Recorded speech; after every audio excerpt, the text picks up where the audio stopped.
Yeah, they Click did the get start. rid of it. I clicked the start. They did get rid of it. It's not in 2018. No, yeah, they got rid of it. Yeah, there's no point of that, to be honest. This is when God of War won a fuck ton We're of just awards. salty Nintendo fans, though. I seen somebody like, dude, I've seen you post a bunch of times. I'm like, dude, I made a joke about how the game I picked 7 or 8 is how many awards Death Stranding is going to win, because I said that's how many Jeff Keighley is going to make sure it wins. And some dude's like, dude, I've seen you post about this before. I'm like, dude, it's always going to be funny. Then he said I was gay for you. Yeah. I didn't see that, but I'm just like, I don't care how many times I say it, it's still funny. Because that's always the defense. That doesn't sound justified. That's what you said at when all. you have nothing. When you have nothing to to counter. All right, that's with. what I mean. That's always the defense they fall back to. It's just like, all right, fuck you. Oh, bro, I shouldn't have looked at 2018's winners. This shit depresses me. You just want to get a room with the guy. That's all. It's God of War, then Fortnite won. And Red Dead won a bunch of the other minor ones. Yeah, God of War, Fortnite, Red Dead, Forza won sports racing game. Yes, we're talking about the Game Awards again for those that are. Was Fortnite 2017? No, that's 2018. Yeah. Remember when PUBG was nominated in 2017 along with Breath of the Wild? Oh, yeah. And also remember, guess what won Family Game in 2018? Overcooked 2. Oh, yeah, that's right. Oh, yeah. I knew that one. And then for some reason, I'm surprised Dead Cells won Best Action Game. Was there just not a lot of action games that year? No, it's just I don't remember. Dead Cells got so much attention. That was a darling. Yeah. Oh, I remember what pissed me off. Guess what won Best Role Playing Game that year? Some old RPG DLC. No, it was something. It was DLC, right? Oh, it was like Monster Hunter Worlds, wasn't it? Yeah, there you go. That's what it was. Monster Hunter World won Best RPG. Yeah, people were like, "What? What else came out that year?" I don't remember. Xenoblade Chronicles 2. Chronicles 2. Yeah, because it was. Yeah, that's when we were offended because it couldn't be on 2017. So they're like, "Oh, we're gonna put it on 2018." No, never mind. And then and then you still gave it to a game that isn't considered an RPG. That would have been an action adventure game, wouldn't it? Monster World. But see, God of War, I think won that, didn't it? Let's see. Yeah. It just feels like they have to shuffle games around, nominations around, so it did. It won Best Action so games adventure. can win something. Like this game needs to win something. Yeah, you can't come up with the bullshit that's in the Game Awards as nominations and say I, Jeff Keighley, have nothing to do with this, because there's so much bullshit that's nominated that normal, regular, not everyday, even industry people would never make a nomination for. A nomination for a game that came out in 2010. Like, you know, like random. Come on. Yeah. You telling me that's not influenced by something? Say what? Just this year's RPGs. What happened to that Square Enix game? It was a Switch-only indie game. Or no, I think it came to PC. You're not talking about Octopath, Ononaki or whatever. Oh, Ononaki? Like, if you didn't have enough, don't throw some old-ass game that's an ongoing game. There was other RPGs that could have been. Ongoing. Well, I mean, how do you give something... I don't understand that shit. How do you... Well, they got to give the esports people must be a big sponsors because they get a lot of fucking categories. Well, that was dumb because the esports thing was like, oh, fucking the League of Legends event won, but then all they're talking about is like the Fortnite players on the other half of the thing. Yeah, I felt like it was created just so Overwatch could be nominated again, like in 2017. Because it won last year. No, is that it? Because Overwatch won Game of the Year in 2016. That was. It also won Best Esports Game 2018. Yeah, it's just so. Wait, who won in 2017? I say Best Ongoing Game is DC Universe Online. It's like, how do you not count Smash for Best Ongoing Game? Actually, especially with the DLC fight. Here's the kicker. Fucking Overwatch has won Best Ongoing Game for the last 2 years. Yeah, I think they created that category just for Overwatch. I mean, why are you going to keep giving the same game awards? Speaking of Overwatch, one of the first things I wanted to talk about was games that have come to we started? Yeah, we've been done. I'm just kidding. Just can't be trusted. So there's been some games that came to the Switch in the last few months and just like no fanfare, just immediately forgotten, never charted in the the eShop charts, that Overwatch was one. Ori and the Blind Forest breaks my heart that Nintendo fans didn't fucking get that game in the top 30 on the eShop charts. Like, come on. Like, this is a game catered for Nintendo fans. And they got to promote the damn thing. They can't just throw it out there. And I mean, it was it. They had what was the announcement done in a Nintendo Direct, or was it in like an indie showcase? No, I think it was indie showcase. Indie showcase, but that's not enough. Like, that's not enough for the core, Switch owners to know, to be paying attention. Everybody's watching an indie showcase for Switch. Yeah. Well, I got some slightly good news for you, Juice. If I check the eShop, it's number 9 in terms of bestsellers. What is? Which one? Ori. Really? I forgot the damn thing came out. It wasn't even in the top. We were checking the top 30 like a week. I'm checking right now. I'm looking at it right now. It's number 9. And then guess what else is up here? Unravel 2. Did they get a price drop? Or is that, what is that? Bestsellers right now? Yeah, it's bestsellers right now. So that means there's a sale on it. That's what I'm Unravel saying. 2 is on sale for $5, so that might for $5. I might pick that up. And then Ori. Unravel 2? Yeah. And then Ori's on sale because I bought that. Actually, I bought Ori. I had that. That was one of my Black Friday games. That was on sale for like $13, I think. Oh, okay. So it's on sale and shit. That's nice. I'm That's glad. the game that was put out there to die. So at least it's making. At least it's not dead. I understand not wanting to pay $20 for an older game that's been out since like 2014 or something. Just because it's on Switch now. I mean, that was the launch price. Yeah, but how many times have you seen a fucking Super Lucky's Tale commercial? I mean, honestly, a bunch I've seen on YouTube. A bunch, exactly. Fuck Ori, but where's Super Lucky Tale on the chart? Let's check. I didn't see it in the top. That has a physical, doesn't it? Well, that's physical, and like physical, it's number 9. But if I go to digital, it's like number 4. Yeah, that or Ori. Yeah, Ori. I'm talking about Ori. Lucky Tale isn't even in the top 30. So it put all that work into all these damn commercials I've seen, and nobody even buying this shit. Lucky Tale. I was intrigued by what I seen at the Treehouse, but then it's like I heard like the words that, I mean, I don't go by reviews for everything, but when I'm kind of on the fence about a game and they're like, yeah, it's over within a few hours, I'm like, and I think it's like $40 or something, 30. Yeah, I mean, for me, I did beat the game, Lucky's Tale, and I beat it. It says 5 or more hours. You know what I mean? So I don't know exactly, but it's definitely more sore. I think it's probably 5 hours and 30 minutes. No, I think it's more towards because it's closer to 10. It's not doesn't count till 10. Okay. I remember You know playing what else probably up here? 7. You want to know what else is on this list that kind of confused me? And it sucks. Wait, you keep going. Oh, real quick. Fucking Bomberman has reappeared on the fucking. Oh yeah. That's random as hell. Well, that game physical was $20. So it's $10 right now. Yeah, that's what I got. Digital. Yeah, digital is $10. The sad thing with Lucky's Tale is that I just feel like it is a little bit short in the way where it's like the final boss comes out of nowhere, where I feel like, oh, that was the final world, where it was a cool final world, but it doesn't feel like a final world, you know what I mean? And it was like, oh, that's a damn shame, because the game itself is fucking awesome, and Lucky controls incredible, so damn shame. I definitely recommend it one of these days. What'd you play it on? Switch. Oh, really? You got that and played it already? Yeah. Huh. I don't remember you saying that. He didn't. That's how much of an afterthought that shit was.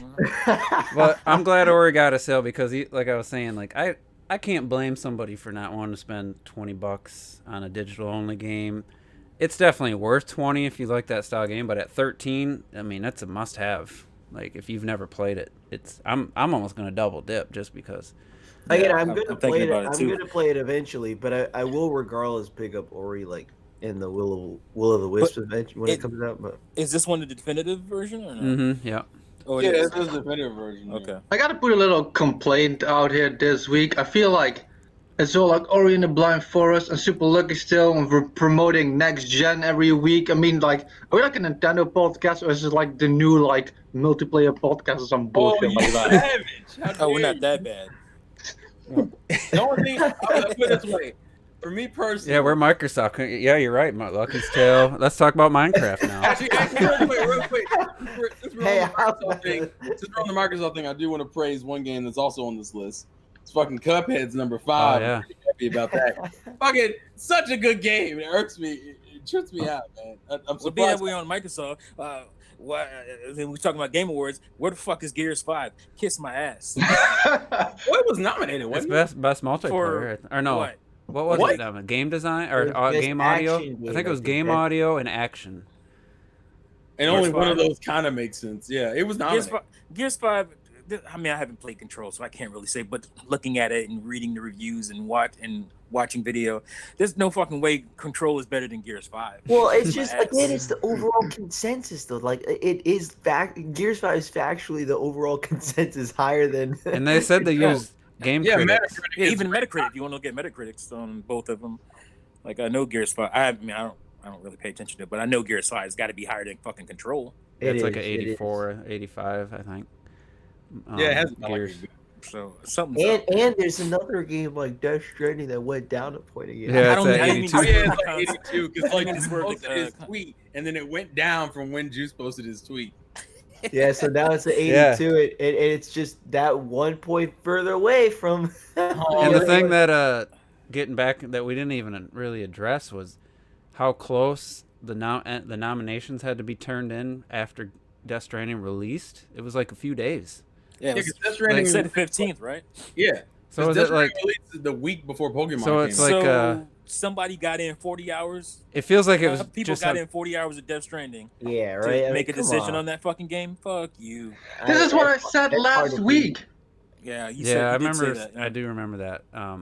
That's hard to believe. And it's like, were people like they said there's a bunch of game critics and stuff on the panel for the nominees, but did the ballot like have suggestions? I wonder for if people didn't know for a specific category. Suggested answers. I would love to see one, and I bet you there's a. Of course, they don't just pull this shit from 100 games. Also, Juice is right. Apparently, Gears 5 got nominated for best audio design and action game. And an action, which is because they got rid of shooter. It's going to win action game. It's going to win that because they know that's bullshit. I don't know if it's going to win action because I actually don't think it will. Who's in there? Devil May Cry 5, Astral Chain, Call of Duty. I forgot DC or DMC 5 in there. And then Metro Exodus and those 5. I will say Devil May Cry 5 they action with Devil May Cry 5 too, they did not get the combat. Like once you get to Dante, it starts to feel pretty good. But the other two characters, especially this V character, it's so like there's no flow to it. Like it's I'll get into my. It's still better than Control. Probably. I mean, it's just a weird disjointed story with constant interruptions to gameplay for little. It feels like Death Stranding? No. No, Devil May Cry 5. Oh, like I posted a tweet. It works. Both games work the same. So if you finish a chapter, you get a cutscene, which I only had the last like 10 seconds of or whatever. Then it goes to a loading screen, and the loading screen brings you to the mission select screen, and then you select the mission. It goes to another loading screen to load the next chapter, and there was such a gap between the last cutscene and where my character was. All of a sudden walking in some cave that was closing like a mouth. And I'm like, what the fuck just happened? I didn't see anything in any of the previous cutscenes that suggested he was going to go walk into some mouth of a being into a cave. Like, what the I was stunned. I'm like, what the fuck? I kind of was like, did he skip a clip? No, that was the end of the previous chapter and the beginning of the next chapter. And yeah, that you play as other characters, and maybe they'll fill that in, but it just makes no sense right now. And I didn't play any of the other games, so I don't know which characters. I watched the summary. You had to read a quick summary. Like, it sounds like a lot of the characters were introduced in Devil May Cry 4, but like, it feels like they played Bayonetta 2, like while they're designing the game. All right, let's have the score at the end of a level. Let's use a similar type of music, and let's have a similar type of font. And when you're playing the levels, let's have kind of the similar collectibles where you can find 4 of something, and then it gives you a boost to your health. Or the sound effects when you pick up the items is almost identical to Bayonetta 2. The It just feels like, and I never played the other Devil May Cry, so maybe Bayonetta 2 just no, Devil May Cry is the originator of that gameplay. Yeah, so maybe Bayonetta feels just like the old Devil May Cries, so now Devil May Cry 5. Yeah, because Kamiya did both of those series. It's just that Kamiya, when he left Capcom, he couldn't take DMC with him, so Bayonetta was like his, in a way, Bayonetta's like his new DMC. Yeah, it's like Mighty Number 9. But it's the sound, like little sound effects of getting... It's so similar. Like I said, when you get your score at the end of a mission, it's just a very same type of music playing. It's just very similar, but the combat just does not flow. Like you have to hold R1 in order to dash, like dodge roll left or right. You have to hold R1 and then press left or right and X.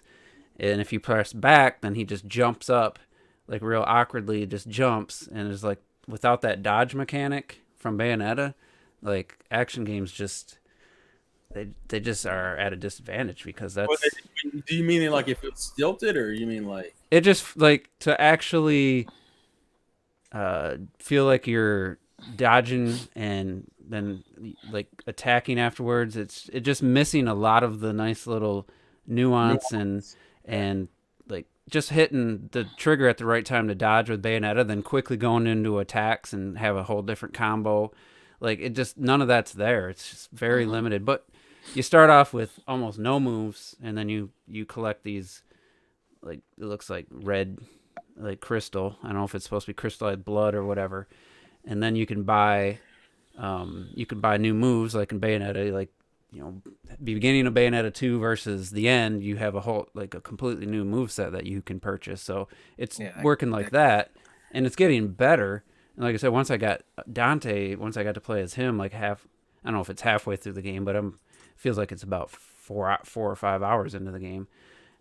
He feels way better than the other two. And I was just like, all right, this is starting to feel pretty good. So maybe by the end, having all the characters with all their moves, I'll have a different opinion. But I was kind of like going to keep it secret in case it was really good, and I was just going to throw it in my top 5 games of the year and blow your guys' minds, not even knowing I had played the game. But there's no way. It's at this point, I don't, unless some magic happens. I don't feel it's crazy considering how like praised this game was when it came out. I will say, like, it got a lot of promise. If you could take everything they've done, but throw in the Bayonetta's amazing combat system from Bayonetta 2, I mean, it'd be amazing. But if I may offer a Jeff Goldblumism, Jurassic Park style, there are going to be some Nintendo games in this Nintendo podcast. There will be, because we're gonna talk about Mario Maker. But yeah, for Black Friday, I mean, Nintendo didn't really have a lot of, especially for Switch owners who have been supporting the system from day one. They got the same shit they had last year. There wasn't a lot of Black Friday deals for. There was a lot of first party stuff that the only game. And let me just say before we move on. Go ahead. Me and Juice specifically got a lot of flack for saying it was some bullshit what Nintendo's doing on Black Friday and all this stuff. But I've seen countless videos afterwards saying I've seen one, a big video from a big YouTuber. Nintendo was going to rip you off in 2 days, basically talking about Black Friday. And so I don't think we're in the minority here. They're still gonna probably dominate sales for hardware and games, but that's not the argument. No, the argument was that it was a little deceptive and kind of weak. Yeah, because the only game that was even slightly possibly a purchase was Tropical Freeze at $40, but that's the price it should have been anyway. That should be the standard price, and I was like, I just can't do it. I can't do it at 40. Yeah. I can't double dip at 40. Obviously, I bought the game already on Wii U. Yeah. So that helps, but yeah, so it's like everything else is like I own. Most Switch owners that have had the Switch are going to own. It was Odyssey, it was Breath of the Wild, Tropical Freeze, Super Mario Party. Is that the one that's the Switch one? That's what it's called. Super Mario Party. As far as Nintendo games, I checked. ARMS was full price. I checked. Xenoblade 2, I think, was on sale. I almost feel Xenoblade like was 41. Yeah, Xenoblade was the other one, and then all the rest were full price. Mario Kart 8 Deluxe was 60.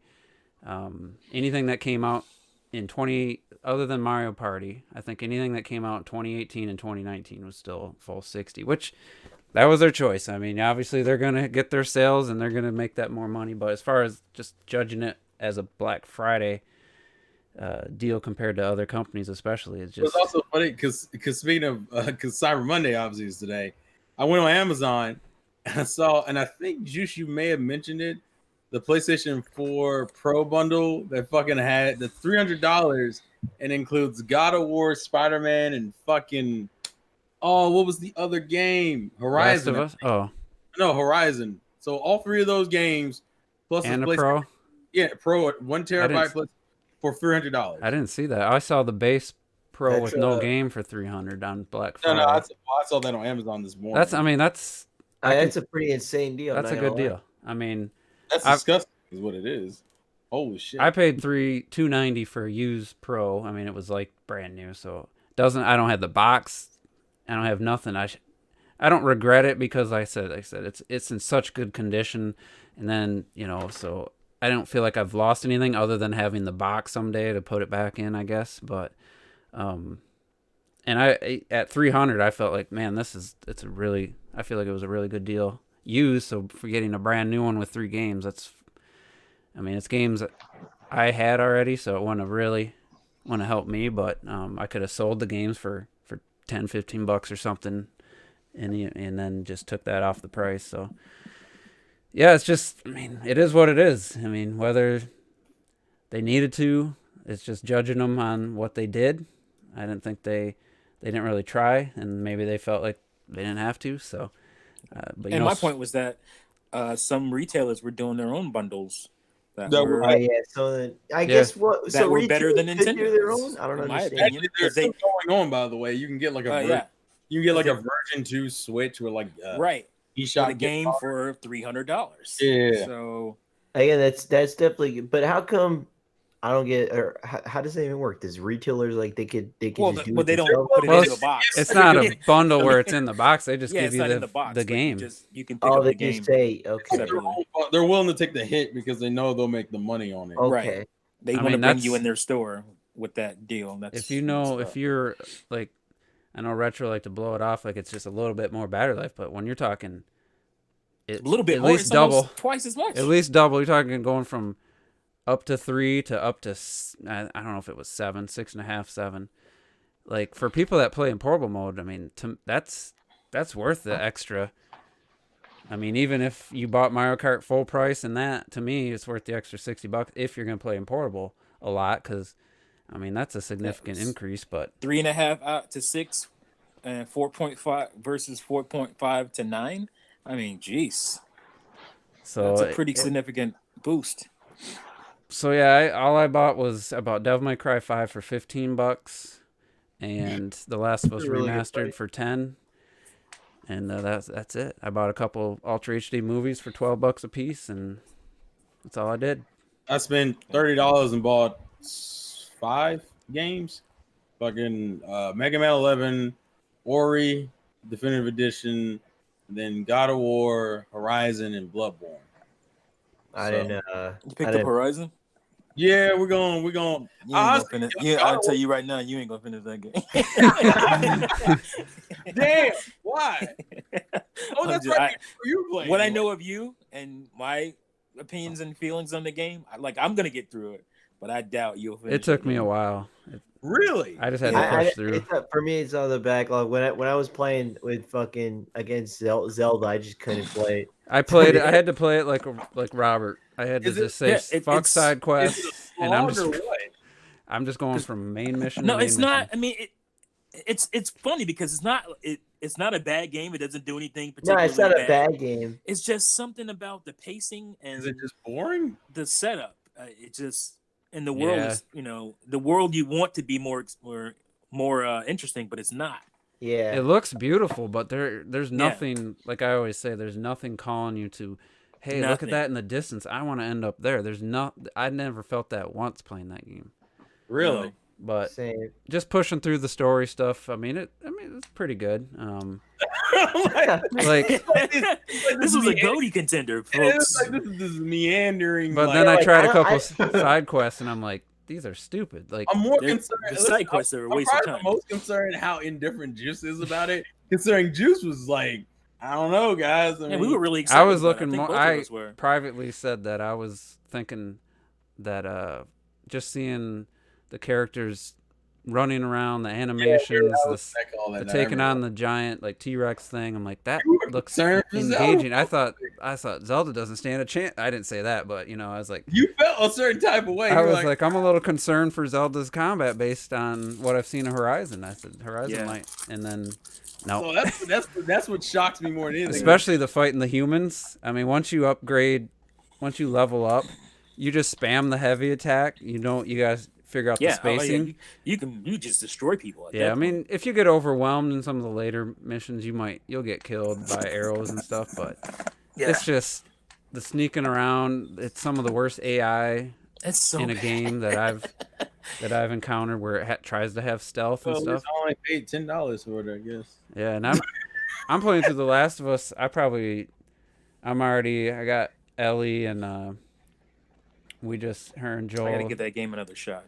We met up with his crazy game. buddy, and so I'm decent way through already. Who beat it? I thought Juice had already beaten it. I did. No, me. He beat it. The reason I bought it is because you bought it again. I sold the PS3. I sold my PS3. Oh, okay, I got you. And I sold my copy of The Last of Us. For a second. Yeah. And I've never played the Ellie DLC, which was like a $15 DLC back in the day, and I almost bought it, and I just never did. So for $10 just to play the Ellie DLC is worth it for me. But I actually started the main game, and like I played that more than Devil May Cry 5. Like, I'm on my third time through this section because I got near the end of my second playthrough. And I will say, like, I know we don't love to go to this topic that off. I kind of bring it up a little too much, I think. But out of all the games I've played so far on the Pro, a few of them have had where resolution is an option or frame rate. And playing The Last of Us at 60 frames per second, I'm not shitting you. I'm playing it at 1080 because the 60 frames just feels so good in that game. Like, I switched back to like the 4K 30, and just moving the camera, it's just jittery. It's just doesn't feel right. And they didn't even make that game with 60 in mind. Like, but once I switched to 60, I couldn't go back. I tried. I went back for a little bit, and I'm like, man, it's so smooth. It's not like it helps with really the gameplay or anything, but just move around the environment just feels it just looks better to me. It's a better improvement that going from 30 to 60 than going from 1080 to native 4K. So yeah, and I was like, definitely. I'm playing this at 60. I'm playing the whole rest of the game. We're frame rate over resolution. But for God of War, I tried back and forth, and I was like, you know what? I'd rather just have the. Is somebody fapping? Somebody's fapping. I was just gonna say that. I was actually thinking. I was thinking that same word. They got the lotion ready and shit. It's diving to the Retro. frame, yo. It's either Terrell or Retro. It's probably me. Are you playing a game or what are you doing? I'm not gonna lie, cause like the tech shit, I didn't give a fuck really about that shit, so I put on Luigi's Mansion. I was like fighting a boo. Okay. Sorry, we'll just mute you. I don't like the fact that just the guy and suggested my name almost immediately. I'm not gonna. There's no way he started Luigi's Mansion in the 45 seconds since I said we were gonna start talking about frame rates and resolution. I said fapping because I'm sure. Did you say you gonna use the same word? I was gonna use it. Fapping. Literally sounded like fap. Sounded like he's using a shake weight or something. I don't know. Jesus Christ. Which is basically I forgot I didn't mute the mic. Usually I mute the mic when I like get a drink or something and do something. It's just one of those things, though. T, you might give it that game a second chance and just like still not working for me, The Last of Us. But for me, I'm just like, like it made my top 15 games of the decade. I'm just gonna throw that out there. I won't say if it made my top 10 or anything. Like just playing that, I mean the story's good and stuff, but I think it's the best stealth game for me that I've ever played. Like it's not a full on because that was one of I remember that being one of the main complaints. Ellie's running all the fucking around. Yeah, that I mean that's one of those mono-narrative dissidence situations where it takes you out of the game, and it is. I find it comical at this point. Because I was playing Lost Legacy recently, just finished it, and that was happening in that game. Happened like, what too. The fuck? Fix this shit. But actually, I don't know if they fixed it. You're playing the remastered. A clicker. I was sneaking around, and the clicker found Ellie and Tess, and I had. Well, I didn't run into. Personally, I didn't run into the issue. I was talking about back when the game first came out. But yeah, there are moments where people were talking about that on PS3, especially with the. I mean, it has for a PS3 game.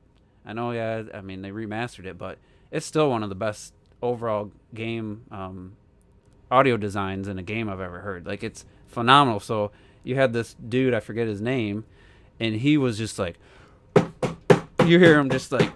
Every time he moves, just his feet were just so loud, and there's clickers right there, not hearing them, and it does take you out of the moment. I wish that didn't happen, but if you get to a spot and they're there, the AI has to get out of the way, so they go running everywhere, and it's definitely. I mean that weird. kind of stuff is gonna be hard to fix. I remember, like fucking Gears of War, and you know Dom is like. Running around with the berserker and shit. Like, what the fuck are you doing? The berserker's like charging and like kills him and shit. It's like, how do I stop the berserker from killing him? Like, there's no way to stop that. So it's just like it's just one of those weird things that happens in games that it's gonna be hard to fix. I'm not one of those Naughty Dog like Dick Ryder fanboys or anything, but I honestly feel like if somebody's gonna make that work, the AI in that situation, like they're. Like The Last of Us Part 2, they haven't shown any kind of situation with multiple characters on screen. Well, you got to care enough, and for a game like they're making, or games like they make, I mean, that's an important thing. So they have to care enough to fix something like that. I would love them to like the game. I think already looks great, but I would love them to just say, you know what, and they said they're going to put a huge emphasis on the AI. I don't know what that'll be, but if somebody could just make AI just like a true next gen experience with just the AI. That's the move for video game, not visuals. Because I'm playing back to Devil May Cry 5. If someone said if like someone just showed me and said, and I didn't know the game was out and said, hey, this is coming out for PS5, I'd believe them. It already looks like a next gen game. Like, right. I mean, people forget because they don't really think about it. But remember, Watch Dogs. Like, yeah, it looked good, but people were really fucking impressed with like. The AI, how AI, it looked like the world, how you could manipulate. That was the game-changing part of that game, or it's supposed to be. And that's why it's such a big fail. And like some advisor Grant said in Resident Evil 5, your AI companion did that same shit. Would go running, doing circles and running right in front of people, and they don't even see it. It's hilarious. I mean, that's something that's obviously hard to fix. But it does. I mean, and it does add to the game in some way too. It's kind of a funny thing that happens. Yeah, once you get used to it, but it does take you out of the moment. But how do you stop again? Dom and the berserker, like it just doesn't make sense. Like if he gets murdered, you have to start over. That shit was so fucking annoying. Did anybody play BioShock Infinite? Not yet. That was that game had moments where Elizabeth would be like. Yeah, she'd be like, "Hey, I got some ammo for you," and you'd click the right stick in, I think, or one of the buttons, and then you could look. She could be right off to your left, and you get that prompt. You'd hit the button, and he'd look to his right, and she's throwing you from the right side. She's throwing you ammo, and it's like, what? She just fucking teleport? Like that shit happened constantly, and they even said it. The dude even admitted it. He's like, we didn't know what else to do, so this is what you get. Like this is our solution. I mean, that's interesting. We couldn't add a 4 megabyte expansion cart to fix this problem. Or they could have just had it so that she didn't have to give you fucking ammo and stuff like that. It didn't really seem necessary.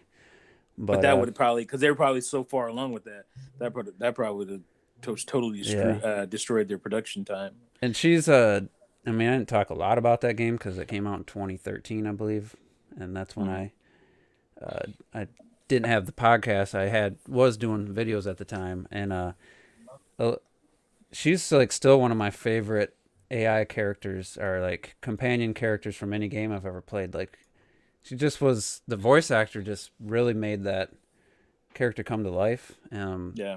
She's very anime looking, but also it's like a blend between anime and like more of a realistic look, I guess. But it's just something about that character, just, you know. And I really like Ellie too. I think the voice actor, the writing for her is just the dialogue when you're just walking around and shit, and some of the cutscenes. It's just like they're just likable people.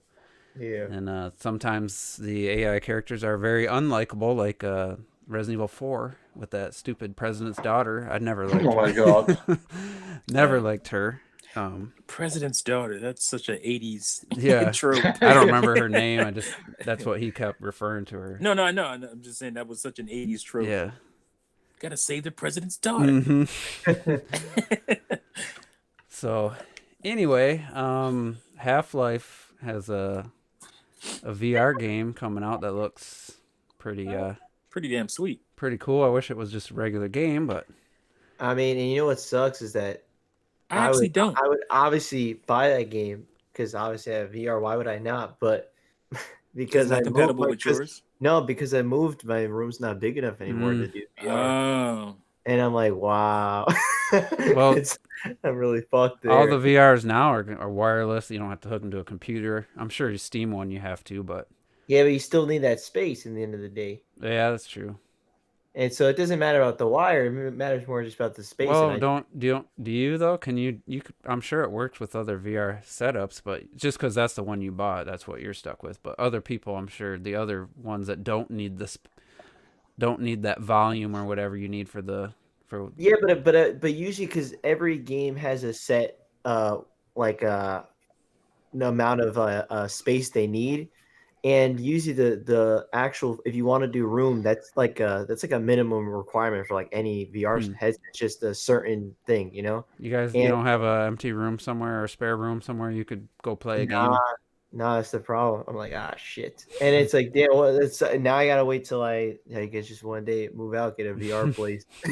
I'm like, wow, it blows. I'm not gonna lie. Yeah, it's been so long since I played Half-Life 2. I never played the original. I played the orange box on the 360, so it was probably 2009, maybe into 2010, because I played the 2 episodes for Half-Life 2. And I mean, it was a great experience. There was early on, I wasn't feeling it, but later on, I just got sucked in. And it's one of those. I think if I played it now, it probably wouldn't be as impressive. I know Clocked's not here to throw out or have a discussion like this with, because I think he still feels like Half-Life 1 still has, or maybe it was Half-Life 2, still has like better AI and stuff than a lot of modern games. But I was watching, I think it was Donkey's video for Half-Life 1. He played, more recently, and that AI was trash in 1, so I don't know. I can't remember if he was talking about 1 or 2, but maybe it was revolutionary at the time, but it was pretty bad nowadays. But the new game, I mean, it's been 10 years, so I remember almost nothing from Half-Life 2, but it definitely looks like a VR game that would tempt me to consider getting VR. Actually, let me bring up the trailer and for people that haven't seen it. I mean, just seeing it, it's just like, because what I've played, of course, of VR, there's a lot of it's just, I'll admit, it's the smaller, experiences and stuff. And while some of it's really fun, and I mean, when it is fun, it's an all-time high where it's just fucking having a blast, but there's not that must-have title, and obviously this is like what's that one where you're holding the glow sticks and you got to hit? It's like a rhythm game.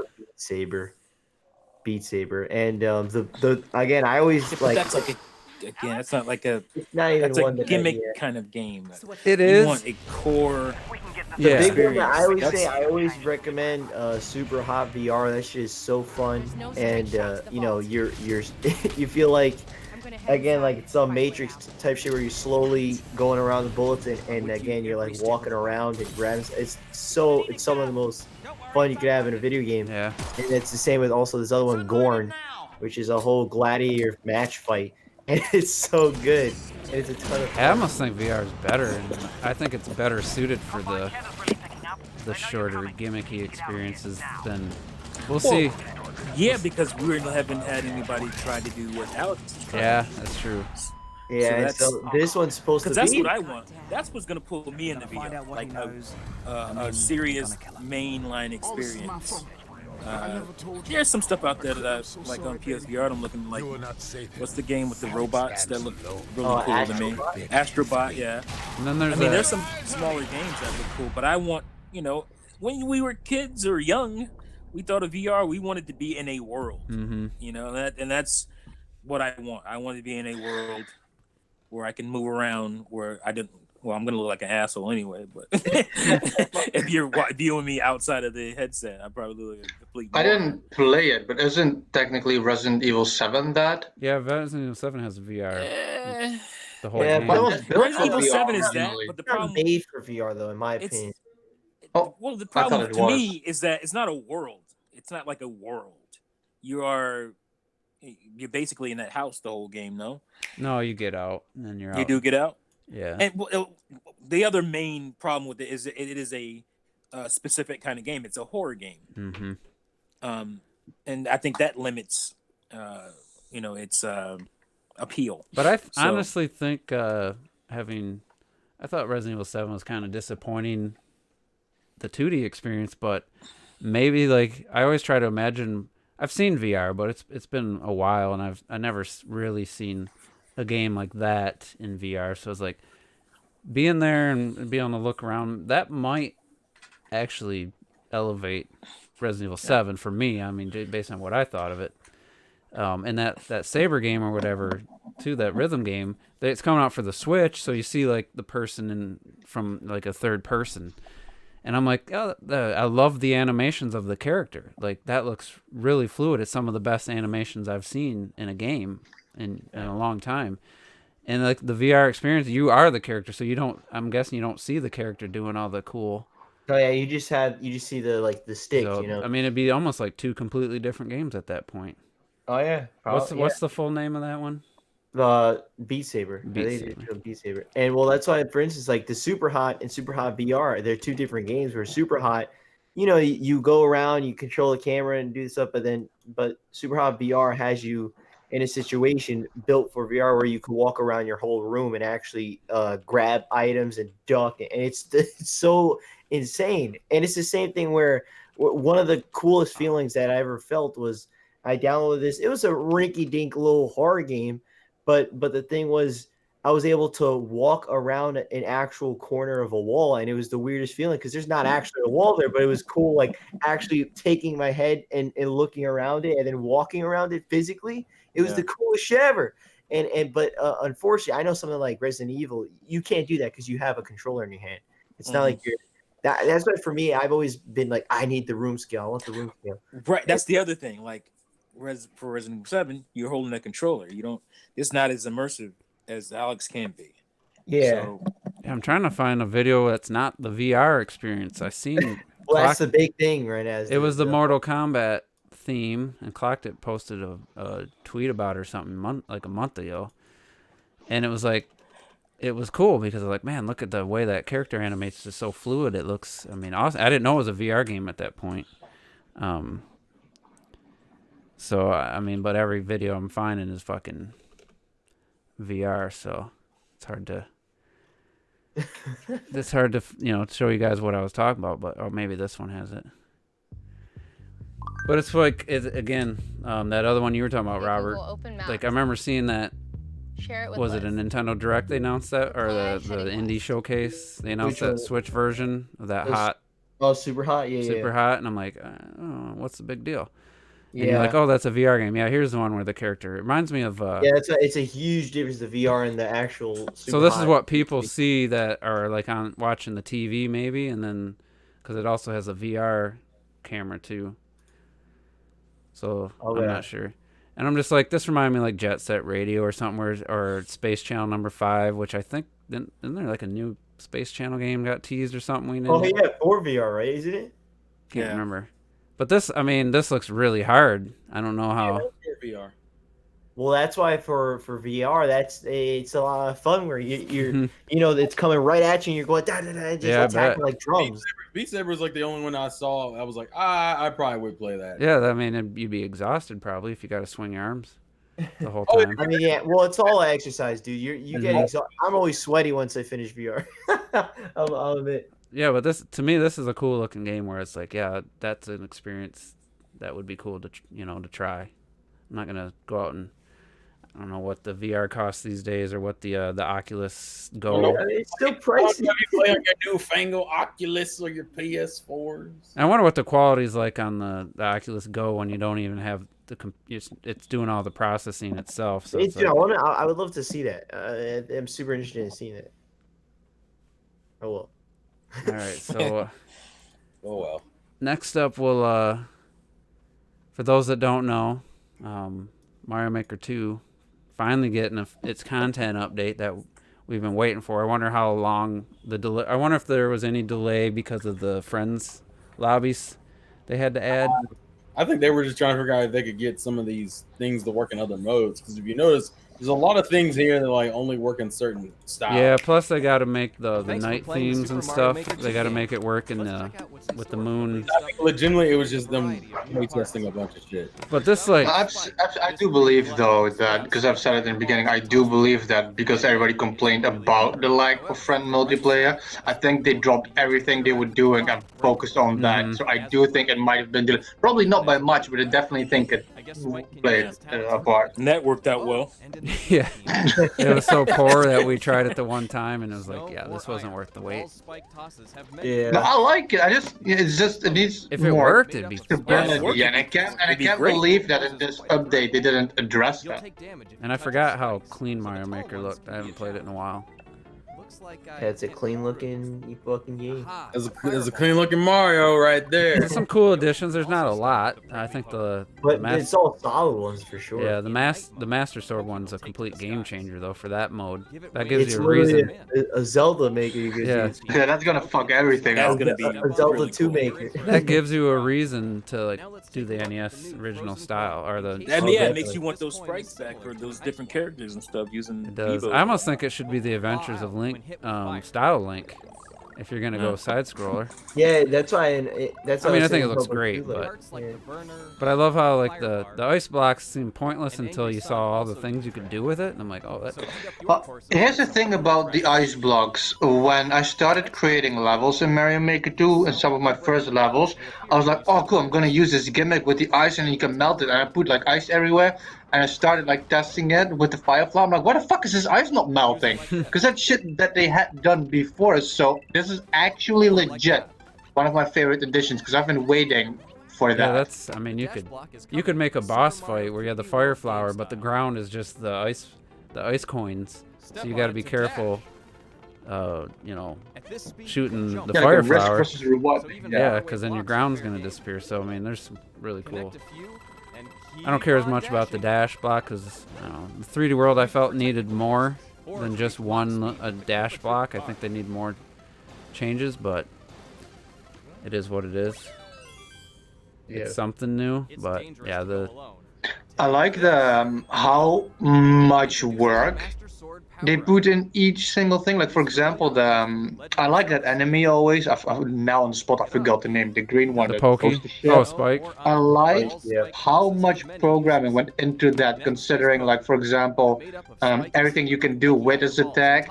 The fact when in snow levels it becomes snowballs, and the snowballs themselves have all these new gimmicks to it. Like I feel they went a lot, like pretty deep with every single thing, and they didn't just, for example, dump new Goombas in there or something. Yeah. Yeah, it makes me want to, turn the game on, obviously, when this update comes out, like with Mario Maker 1. I tried to do a level exclusive, like utilizing all the new elements every time they did an update. Yeah. And but then it's like some of these would have been nice in some of the older levels, but I don't know. It's too late now, but it's nice that they did it. I don't know why this wasn't announced like in the last direct. It's not why like was what in September? I know, but just they knew what they were doing. It just feels like, hey, we want to announce stuff days before it comes out. Like that's their new. Yeah, because it's They don't on the want 5th, right? they don't want to lag time between hype and like release. Yeah. Because then people like either forget or not care. I'd almost would have liked this to been announced before Black Friday to get people excited that are gonna have a Switch for the first time and to possibly. I don't know if Mario Maker's getting overlooked, but I mean, there's a lot of game choices out there. I feel with the Switch, they can permit it because there's always something. There's always a new game, like a new first-party game, new third-party game, new indie games. There's new systems, new controls. There's always new shit. So I feel like with the Switch, they can permit it to just do shit in a few. I think Terrell, for example, he liked a tweet where they showed everything Nintendo released this year that they announced this year, and I much prefer that than waiting 3 fucking years getting hyped until you're so hyped up that you don't even care anymore. Yeah, to me that was the Wii U's issue. That's what I was talking about last week when I was trying to explain that we usually knew more games in advance at this point in the year than we do this year. Like we still know a decent amount. I mean, some games were announced in 2017 that are still yet to come out, type of thing. But as far as like, hey, this is a 2020 game, there's 3 of them. So, I mean, there's a good chance Bayonetta comes out in 2020, and maybe Shin Megami Tensei 5. But at this point, there's only 3 that are like listed that were announced, I think, this year. But the Master Sword one is definitely. I mean, that's almost like the big one. whole different game. Yeah, it's very Zelda Maker like. And all the sound effects they added to that too, man. So good. So good. And I wonder if maybe they have like again a whole Kirby one and a whole Samus one. Or what happens though when you take a hit? Do you become Mario again, and now this level becomes pointless? That's unplayable? interesting. It can't, right? I don't think it can. I mean, I'd rather just have you take a hit, you die, than have to. Ironically enough, Game Explain said the exact same thing. They were like, they rather you just die than turn back into Yeah, because if you're gonna make a level around all of Link's abilities, then you got to try to design it so if they lose it and they're Mario now, that it's still got to work. That's very true. I didn't think about that. Oh man. Yeah, Nintendo, man, they don't always think of all the little things like that.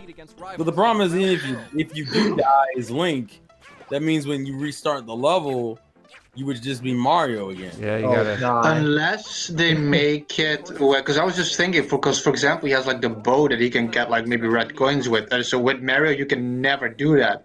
So unless they make it that, which would be kind of annoying, like when you set a specific task for a level that there's no checkpoint and you start all the way over from the beginning, unless they do something like that.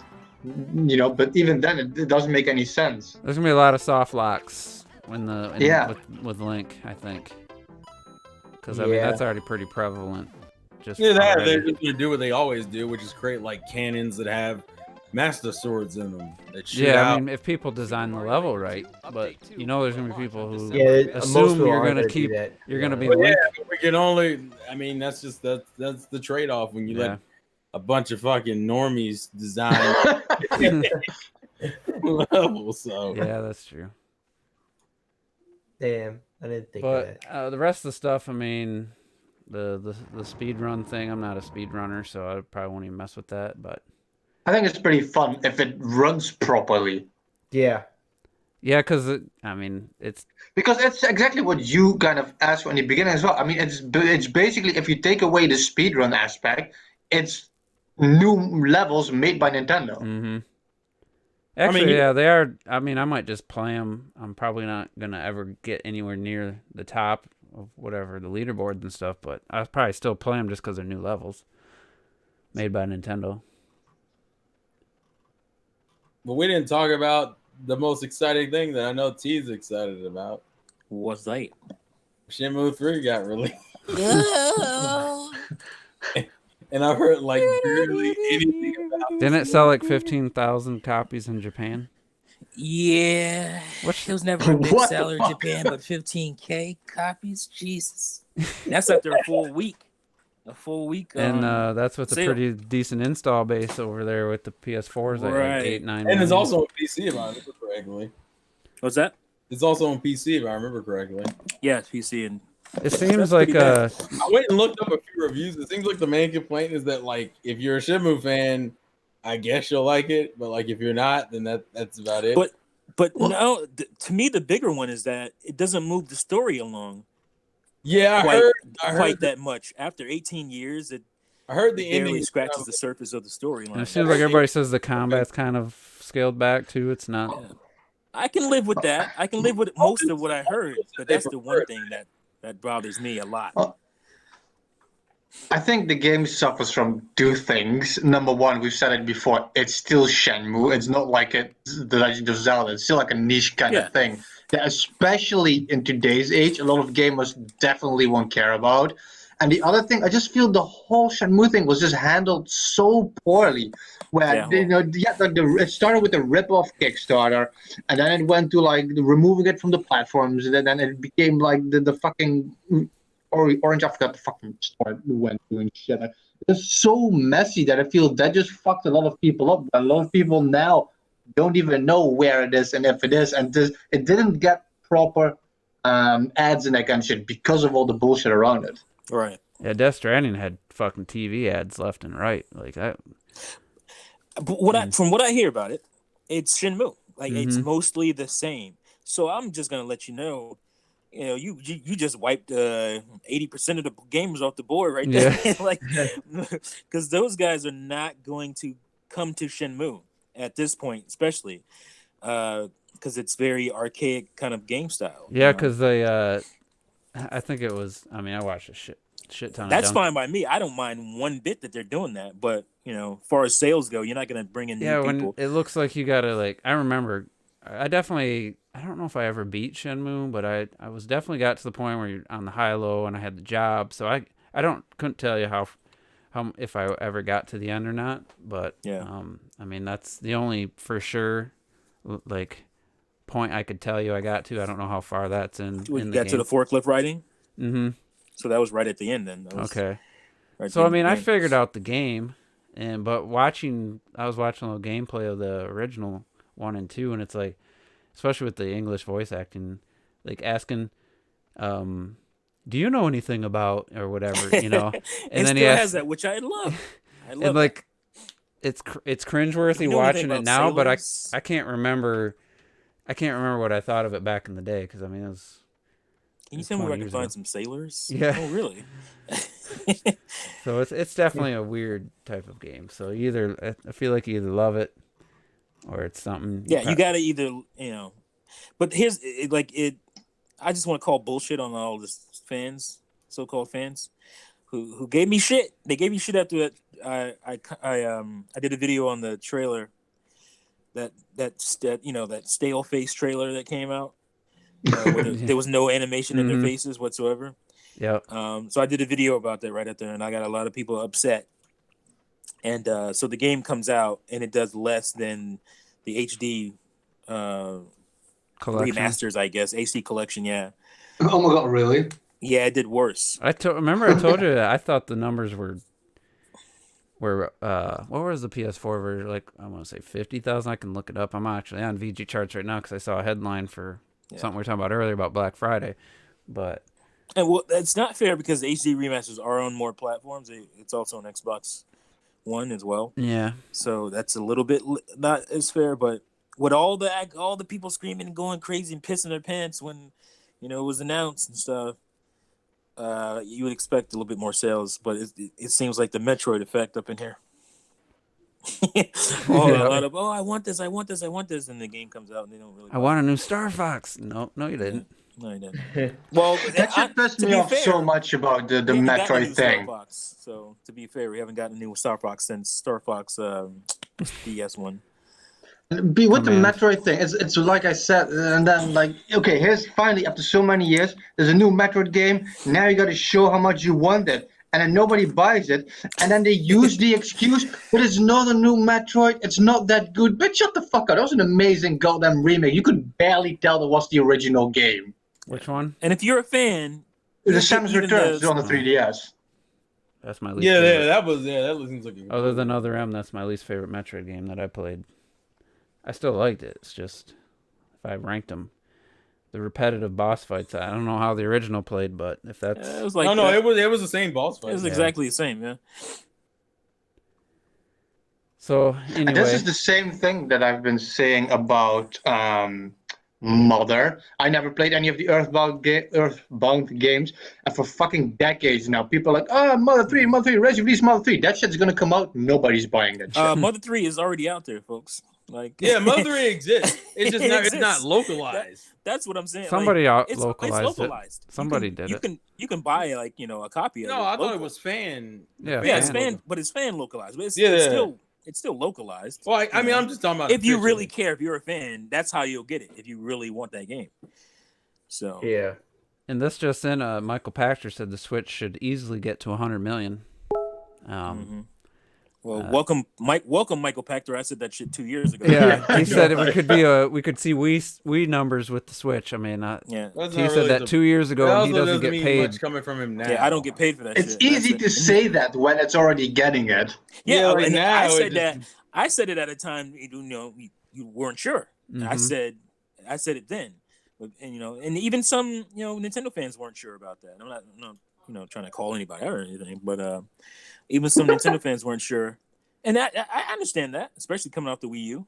I understand that, but I just looked at its form factor, and I looked at the fact it's a handheld, and I know what Nintendo handhelds do when they get cheap. They sell like crazy. So I figured once this thing gets down to 150, and someday it might even be $100. Think about that. That's crazy. We already got the Lite, which is $200, which and crazy still, like part of in this. I don't know how these aren't final numbers, but the PS4 just in the U.S. in November sold over 1 million pieces of hardware, and it's like, how is it still doing it's like this thing's 6 years in. Literally, this is 6. It's been over 6 years now. If I was Nintendo and I'm seeing that PS4 still like that close to you in sales, like I'm thinking, let's be a little bit more aggressive. Like there's no way the PS4 should be on our heels. The Switch was the best selling. It doesn't give any numbers, and Xbox One was like 800,000. PS4. No. Those are projections. Those are estimates. PS4 is an enigma, man. It's so that's what I wanted to say. In the beginning, when it was released, like it was selling, even though it didn't have any games. At least at this point, it has a fucking amazing library. Games, so it has one hell of a library at this point. So you can understand why it sells now, but it was selling when it didn't have anything. Yeah, that fucking like Rezo gun, which I do kind of like a bit. I'm like Rezo Hose, and that was it. Rezo Hose is my best favorite game, yo. That shit had me dying the first year of the PS4. They came to the point where even the guys at Sony were like, I don't know why it's selling. Like, it's literally because realistically, it doesn't make any fucking sense. I don't know. It's literally one of those things where I think the reason why it sold is because the other two companies fucked up so badly. They botched it so bad. It was like, fuck this, I'm going to get a PlayStation. Yeah, like literally, that's what it felt like. Because I was like, I have no other reason why this shit's selling like this. Yeah, and now it's at a point, like you said, it's got games, so it justifies itself now. Plus the sales it's had recently. And the quality of the games are there. I forgot the word. Like it's periodically, there's always new games coming out. There's no real droughts. There's always like shit on the way. So they're doing a pretty good job. I don't know. The first party. I don't know, man. That first party. That's my first party. Ain't doing shit. Yeah, because they think about it. You only had Days Gone this year, Death Stranding, and I guess the Medieval remake. And Concrete Genie, I played. We don't talk about that. Dude, that was the only game that I played for this. That's quite a lot of games, though, considering the high quality they are. In defense of Sony. I don't know. We could debate the high quality. Yeah, I would debate the high quality. You cannot like it, per se. Like, no, I understand. Most people didn't like it. That. Most people didn't. What are you talking about? not this. Well, yeah, I guess this year, but No, Days just Gone. the games released this year overall. I mean, for the PS4. I'm talking about this If year. you're talking about specifically. exclusive, it hasn't had a Yeah, great this year. year on PlayStation, It has is not like been great. 2018 Nintendo, yo. Mhm. This is- And Except Medieval games. is $20 right now for those that live in the U.S. at Best Buy. What is? Medieval. Yeah, I didn't care. Especially when I saw, Remember people excited about that fucking especially game? when I saw that fucking Yeah. frame rate, bro. They still didn't lock that frame rate. Isn't even locked, yo. It's ridiculous. It's like a 30 FPS game, and the game just fucking. What review? struggles. I was watching a breakdown of a game too that They got the doesn't. C team on that fucking thing. There's another game that's like, it What? was Jedi Fallen Order. It's just an unlocked frame rate that just goes from 30 to Oh yeah, my 50 friend bought. constantly back and forth. Like, just lock it at 30. Like, it's mostly at 40, and then it goes up and down. And it's just, I'd rather have a smooth experience than just jump. And Yeah, so my it's- friend. My you want it friend to be bought more that game. cinematic, Was so mad, it's 30 yo. frames. He says the only thing that keeps him going through that game is the story. Cause Yeah, I just was watching a bunch of the combat and people discussing things. I was like, I just don't think that's for me. But I mean, the combat looks okay, but it's the glitches I heard that are in the game, and some of it. Yeah, I heard there's a lot of technical issues. It has some technical issues and the frame rate, and I then was think it kinda has some waiting. backtracking. I was waiting to hear like, oh, they patched it and they've addressed It's a lot of EA. it. Then I'd be like, all right, I'll go out and get it when it's on EA. sale. But That's the way I look at it. Oh, it's Respawn. They have a pretty decent reputation. I mean, didn't all the reviewers warn people about all the game-breaking glitches? most of them did. Most of Yeah, them people- mentioned yeah, them. yeah. Yeah, That's people why, don't know like, how to I read. know. It I'll didn't tell get that you. high. I mean, the Metacritic's on like low 80s, so it's not like it was. Yeah, rave to be fair, reviews. like Still better than Control. That's the new theme for this podcast. well, actually, I think better than I think Control? Control's actually a higher Metacritic. it's Oh, yeah, 82. Yeah, Control I think it's like 80. That's But- what I think is a lot of people are like, oh, Jedi Order should have gotten nominated, but if it did, it would have been the lowest Metacritic, to be fair, and it would have been a little. And you can awkward. get Fallen Order with the Xbox One X right now for $349.99. So, and Again, So I- the narrative, the narrative is because I can understand why. Because Disney has a lot of money and influence. Is that the narrative was, oh, Star Wars is finally back. We got a good Star Wars TV show, which I don't know about all that. We got a good, we got a good Star Wars game, and it's gonna lead into a good Star Wars sequel movie coming out this month. the Emperor's So, back, people. That was the storyline, but there's some chinks in that armor, obviously with the game, and well, I will the say show on isn't PC bad, but it's just not as good as I was hoping it would be. Actually, I think that's the same argument for the game. The game isn't bad. It's just not Yeah. as good as people want it to be. No, Shit. well, what I will say, this is what I will say is that I think it's fucking great. But I think if you play on a PC, it's really great. On console, I've heard you hear some issues, but for me on PC, again, I'll admit I haven't run into any issues. And again, it's on PC though. Well, I So- had one major issue with the game, and it says it's on the case, and it says EA. That's why I'm not. That was mine. Well, you know that, I concern mean- from jump. Respawn and EA have a track record of within a 12-month span of their game getting released, it'll be below $20. Right. Yeah, well, that's why Titanfall do I 1 spend was $60 on that $5 a year after it came out, and then they gave me all the DLC for no additional charge, just try to get me to play the game. So I paid $5. I got the $120 additions content. My point a exactly. year later. Which game? Titanfall 1. Titanfall 2, I paid $4 for I paid $10 a year and a half after it No, came out. $8. Excuse me. And that actually has single player. I haven't even tried the multiplayer. Yeah. But Single player is fucking phenomenal. Love it. yeah, it One was of my favorite single player games this generation. I'd love to have. I was kind of hoping to have one or two more 2019 games under my belt. We'll see how quickly I get through Devil May Cry 5, and then maybe I'll just get the Game Pass for 3 months for $1 and play Gears 5 in a couple weeks. You know, try to cram. I thought you were gonna get the bundle, Juice. That's what you were talking about in the chat. I just can't. I Could can't. No, now you trigger. can't justify it. Even at $350 with a brand new $60 You thought game, about it though. I had it in my hand, just kind of looking around. I was trying to figure out if it's a digital copy. I think it is because on the I would website. assume so. it I would looks- assume so. I'm gonna get an X, but I'm not. It says it's deluxe like $350. edition. I still don't want to spend that.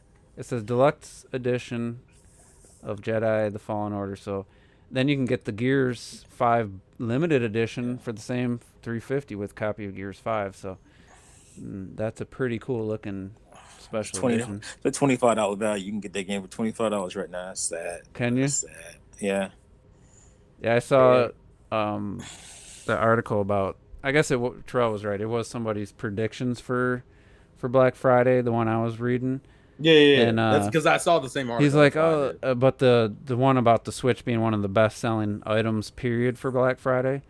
It's like, yeah, you could get the Switch with Mario Kart 8 download and save $60. I'm like, that is the only reason Mario Kart 8 Deluxe is $60 when all these other 2017 games are $40. Is so that they can say you'll save $60 by buying this bundle. And technically, it's not even a 2017 game. No. So. No. Yeah. I mean, a few of the problem is, I think the Switch's promise is what's kind of pushing the sales of it still. Like, oh, well, everyone has a Switch. Why don't I have a Switch? Mom, let me get a Switch. And then, whoa, I can get it without paying for Mario Kart. And that's the game you were fucking talking about. Let's go ahead and get it. So yeah, and Retro, he put out his unpopular opinion on Twitter. And was it the reviewers thing? Or? Yeah, my unpopular opinion would be the Wii U gamepad is better than Switch portability. So it definitely is. Well, That's okay, I will say I will agree with that, but I would rather keep the Switch because I don't want two different systems. So, you know, I bought Amiibo Festival in recently. I saw the picture. I shared that on Twitter. And it's $9.99. They basically get giving the game away at this point. Yeah, because it's with the Amiibos, right? Yeah, two Amiibos and the game for $9.99. There's cards in there. That's just like, and there's cards too, yes. So that's just, please take this game off our hands. That's basically what they're saying. And that's retail. That's not some kind of deal. That is, you can go to GameStop, you can get it for $9.99. I'm surprised it's still selling. Dude, what the fuck were they thinking with that game, man? Well, yeah, but that, and then that started a thread where people were like, "Oh man, I just love seeing the Wii U logo, blah blah blah." Oh man, I played Deus Ex: Human Revolution on Wii U over the weekend. The gamepad integration was phenomenal, and it totally is. And what's even better than the gamepad features on that game was the Miiverse integration, and that's gone forever. Like, you can't even show anybody how cool that was. You can leave voice messages and shit for people. Like, that shit was insane, and that's gone forever. So I started thinking about, yeah, I would totally trade in the dual screen experience for portability. Or vice versa. Am I saying that right? Yeah. I would totally trade in what? portability of the Switch for the dual screen experience of Wii U. If the Switch could do that, I would rather have that. I mean, even some of the small stuff, like playing Mario Kart 8 online when I was doing the tournaments and getting a good turnout, just looking down and seeing the order of who's in what position. Quick. Like, you could sit there and call a game like an announcer. Yeah, and it was just small stuff from and then some of the bigger stuff that was like Xenoblade Chronicles X. Like, I don't know, I liked just being able to quick fast travel on the screen. Oh no, it was great. I for me, because I'm more of a portable gamer. I understand that not being a thing for everybody, but it's a thing for me because at the end of the day, the usage of me portable, I'm talking about outside the house. Yeah, is not significant enough to what even the potential of what the Wii U could have done as far as the gamepad, because we didn't get enough of that stuff. So I'm thinking potential as well as what we already got. Like what we should have gotten. Like Metroid with the gamepad. Like, like I was dreaming about that shit, and we didn't get that. And you could use the Wii Remote and Nunchuck like for games that like Pikmin. You had just the versatility. You didn't have to worry about Joy-Con drift and shit. So since we're discussing older stuff with the Wii U, I do want to talk about the leaked a remake for Super Metroid that Clocked is glad not you brought here. that up. I forgot about In the it. chat, I had another window open over the chat, and I see people were talking about it, and it's like, to me, like, I will, if it's gonna, unless the game sucked, I mean, I'll always prefer a new game. But when you're talking 16-bit era games, most of these games, you're Don't losing, fuck with them. you're losing nothing by playing Super Metroid on the Nintendo Switch Online service, because there's all these indie games coming out brand new that look like those games, and people are. It's not like trying to play a PS1 3D, first gen 3D type of game where it's just highly flawed I mean, you got fucking Shadow of the Colossus on the PS2 ran at 10 frames per second at times, and it's like, Right. it just was so sluggish and stuff. But as far as 16-bit, like, look at how well Sonic Mania did and how well it was received, and not hardly any. I don't know if I've seen anybody saying anything negative about Sonic Mania. So those games are still just fully playable and acceptable by today's standards for indie games and stuff, for side-scrolling games, and like, the rumor is complete bullshit to begin with. I just want to throw that out there first. Yeah, like, it's if you go look at this dude who threw it out there, he has 0% basically on his track record, other than like guessing a direct. Yeah, he guessed a direct. That's the only thing he's got. Yeah. That rumor already died for me when he lumped it together with the Metroid Prime AG trilogy. That shit needs to die fast. Which is something that people brought up 2 years ago. People have been saying that for 2 years now. Like, so that's nothing new. And it's not just being brought up since 2 years. It's been confirmed in every direct for like 2 years. Like, fuck it's going to be at the Game Awards. I'm sorry, but that's a pretty big undertaking, considering. Like, and I'm not going to be a hypocrite, because I was told the same thing from a, quote unquote reliable source. Yeah. And I shared it with you guys, and it was just like, there's no way you guessing this. If it was going to come out, it would have came out already, because there's no way you would be guessing this 2 years in advance, like a year and a half. There's no way that it leaked out. They haven't been working on it for 2 years. I don't think, but I thought the rumor was the fact that they held off because they had to delay Metroid. Yeah, Prime. and that was the rumor somebody pulled out of their ass based on information that we had. It would depend on what kind of remaster HD they're talking about. Are they just going to take the base game up the resolution and make the controls and the interface work and call it an HD collection? Or are they going to actually go through, add textures, and do a lot of the extra work, like to truly make it feel like it's not just up converted from 480 to 1080, and actually do what? Well, they did that with Twilight Princess. Yeah, that's what took that game so long. They had to do so much for texture work, brand new textures and stuff, and way more than they thought. Stuff that was hinting at stuff for Breath of the Wild was in that game. Like that took some thought. They had to coordinate with Aonuma as far as Breath of the Wild development and what was going to be in that game.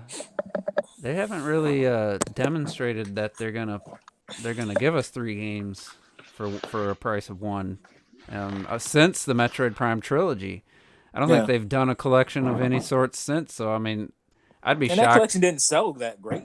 No, it's like you guys said. It's like you guys keep saying. Also, they didn't even fucking add Donkey Kong Country Returns to Tropical Freeze. I'd be shocked if they didn't just do Metroid Prime 1 and then sell you that would have been easy for 60, and then try to, if that does well, do Metroid Prime 2 and try to sell you that for 60, and then Metroid Prime 3.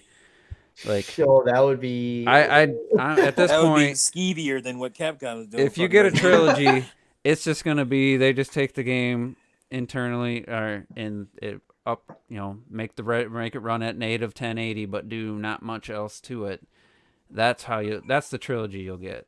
I mean, yeah. When was the last collection you've gotten on Nintendo? I guess the Wii you got. Well, but that collection actually came from Super Nintendo, the Mario games. Yeah, I mean, I think Metroid Prime collection. The Kirby collection. Oh yeah, Kirby. Yeah. But again, that's Super Nintendo. That's Super Nintendo again. So it's just like they didn't do that specifically for Wii. They basically just brought over the Super Nintendo collection. So That's not a good track record for a trilogy or any kind of collection from a Nintendo in the past. So I don't know about that anymore. Especially if they're going to do work and to it. especially like they should have actually. How cool would have been like they just had the Donkey Kong Country 25th anniversary or whatever. Right. They should have had a remake or some shit. That would have been dope. Yeah, You know, I of think that would be course. cool. They don't. But, Nintendo doesn't give a shit about. They don't care about anniversaries. No, Like, they don't. They don't care. So from let's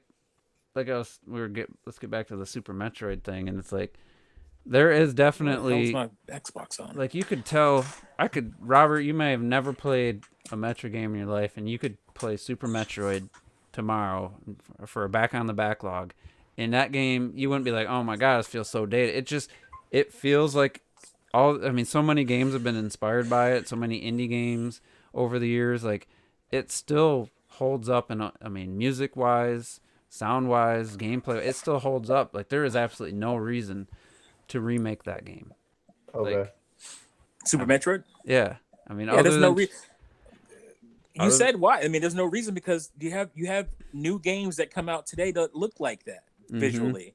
Obviously, they're 16 by 9 widescreen. That's the only difference for the most part. The textures are a little cleaner. Not really. Some games that Shovel Knight don't look better. Some to games me. don't look as good still. So as far as and nobody wants Super Metroid. Like nobody, not that it's bad. I did a game. poll, and some people said they wanted a remake over a new game. If they really sit down and start thinking about it, though, like, do you really like? If you're gonna do Super Metroid and make it 3D, then that's something different. That's like doing the Resident Evil 2 remake type of thing, right? I can rock with that. I don't know if I want you to do that either, because I don't know if you can pull it off. But because you can't even get the next Prime out. True. So Yeah, I don't know if I want you worrying about a 3D version of 2D Metroid game. So yeah, that just never seemed like it made sense. But everybody gets this stuff and they run with it, regardless of the source. Like this dude has gotten, like I said, almost nothing right outside of a good guess. It's just the problem with that kind of shit everybody shares this shit. That's why, because that's the main problem with this shit. One person says some dumb shit like that, but the other people know, wait, that's gonna get clicks. I gotta talk about that shit, dude, and they don't care how dumb it is. They don't care. It's not about it being valid or they didn't source it or any of that shit. They don't care. They just know people start talking about something. I got to get my video out there, and that's what I hate about this community and YouTube and stuff. That's what I don't like. Because it just buries, quality, decent videos with all this bullshit, quick clickbait garbage.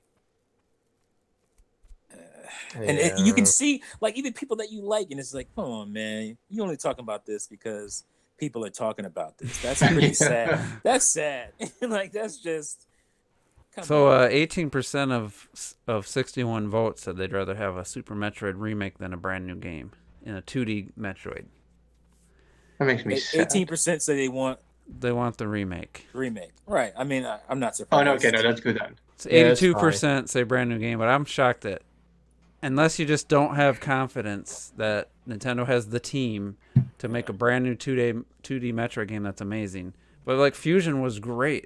That was the last time and Samus Returns made sense because you're coming from a fucking 6-bit game, and it made sense to remaster that.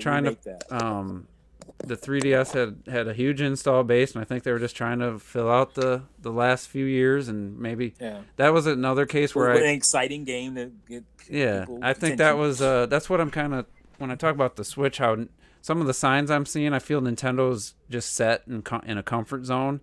And they think they're just going to just keep doing what they're doing and not have to be proactive. And I feel like with the 3DS, they kind of did that too. They kept saying, well, the 3DS is going to continue to be supported. And like the Switch, like, are you stupid? Like, here come the Wii ports. You know that the Switch is going to become all the people, it's going to be their next gen handheld that love the 3DS, like just admit it and don't try to drag it out like the Wii and just have it has a last couple of years just be a few games and a bunch Well, for 3DS, it seems like a bunch of remasters or ports or new re-releases of old games, and it's just that shit goes back to, we talked about playing times. It should go back to the GBA when they were pulling that kind of shit off. Like, oh, we're just gonna basically bring over the Super Nintendo library. Here you go, portably, like to keep it going. We got a 3-tier. We're gonna have DS, Game Boy Advance, and Wii. Fuck you ain't having that shit. Why would they put Luigi's Mansion 1 on the 3DS when they had a chance to use that engine for 3 and just remake 1? I probably wouldn't want to see that before, because it maybe would diminish 3's. I don't know, maybe it would help it, but why put that on the 3DS? Like, and speaking of 3DS, I played Luigi's Mansion Dark Moon this weekend. I played about 30 minutes of it, and wow, does it feel like T made a video once about not, when people are saying they can't go back, not being able to aim while you're holding your flashlight and sucking. That shit doesn't feel right at all. It's like, holy shit, I gotta let go, reposition, and then hit the trigger again. To like, that felt such a step back. Like, I mean, it's still playable, and the 3D looks fucking still to this day. I mean, I played it Saturday a few days ago, and I still wowed by the 3D in that game. It looks, the depth with the 3D is amazing. Gorgeous, phenomenal. Yeah, it's really good. The music, I mean, I like that Luigi actually hummed along way more. He only does it like once or twice in the entire 20 hours that I played Luigi's Mansion 3. But in the first, or in Dark Moon, he did it constantly, and I loved it. Yeah. I love when, and then he also pulled back like he was reeling in a fish, and they don't have that on the new game. But other than that, I was like, man, I actually don't like the mission structure now. Like, people complained about it in Dark Moon, where you'd get like partly into the mansion. It's like, oh, you're done now, come back, and it forces you back. Oh yeah. I think Terrell, you're the one that was reminding me of that, what people were saying over why people prefer 1, and I was like, but I get that though, because it's a 3DS. You're on a portable. You're in short bursts, so I get why they did it that way. That's why I don't take it away. Because then I was like, oh, I got to go back in, I got to go all the way to where I was, and then progress. Yeah. And it's like, oh, I see why people didn't like this. Nobody's wrong with that criticism. No, I still like. It's a fair. It's one of those. It's like a trade-off. It's like, okay, I get it. It's a portable game. That makes it a little bit more like pick up and play feeling. But the problem is, it's like saying I want to play Resident Evil 2, but every time I get a new key, well, fuck, now I got to go back to the main area. Yeah. And then and hope the guy Mr. X isn't already there. Like, but you can use that same, and I gave the same justification for. Well, actually, Fatal Frame 5 Mario does Odyssey. that, I remember, right? Mario Odyssey's Moons. I'm like, oh, okay. Well, it is a portable too, so they want you to have some meaningful stuff done in short bursts as well. Obviously, getting a bunch of moons in 10 minutes, is pretty cool. It keeps you coming back. I was gonna say, Fatal Frame 5 does it on the Wii U. Fatal Frame 5 does it. You finish a chapter and then boom, you're back to the fucking. It's weird. Fatal Frame 5 has like a weird mixture because you have to backtrack to the entrance of the area, but then it teleports you back to the house. So it's yeah, that one. It's like Shenmue. Like those old mechanics. In modern times, especially with those fucking tank controls. My God. Yeah. I enjoy that game, but I more enjoy it for its arcadey nature than its actual scare factor. Yeah. Versus like Resident Evil 2, I can appreciate for its puzzle solving and its fucking that audio. I will agree with you. That's that audio gave me anxiety. I intentionally had my stream start earlier because I did not want to play that shit at night. Oh yeah. It's funny because audio. It's one of the cheapest things you can do to add to a movie or a video game. It's very cheap as far as production costs. Audio is, but it's so impactful that if you just spend some money on that, man, it could totally change your game. I mean, that's not to get into movies, but I'm watching Shazam the other night, and I just wasn't feeling anything going on with the story or characters. But man, something about DC and Warner Brothers, they just put everyone else to shame when it comes to just overall sound design and sound quality. Yeah. I was like, God damn, this movie is just like, it just sounds so good. Like the bass just blends perfectly with everything else going on. Then I try to watch like Star Wars, and it's such a bad mix. See, I was gonna say the only other thing. I mean, obviously now it's not as modern, but old Star Wars, they went all out when it comes to sound design too. And so, other than Warner Brother, I guess you can put old Lucasfilm up in. I don't know what they do now. The Force Awakens is terrible though. It's so poorly mixed. I said old Lucasfilm. It's so poorly mixed for home theater anyway. Yeah. And then all the Marvel movies, you have to turn any review. Like I actually read tech reviews for Blu-rays because I know whether the movie, like if it's a movie I like or something, I'll look at what's the rating for audio and video for a Blu-ray, because they're not all considered equal, and everyone's like, for these Marvel movies, you gotta, if you have a calibrated home theater, you have to raise 10 to 12 decibels to get a decent experience with almost every Marvel movie, and it's just kind of weird, but let's don't want to put people to sleep. Get back to gaming. But if for those that are watching the stream, I'm on my Twitter account, some of my posts, and I had that clip of Devil May Cry 5. It just makes no sense. But I do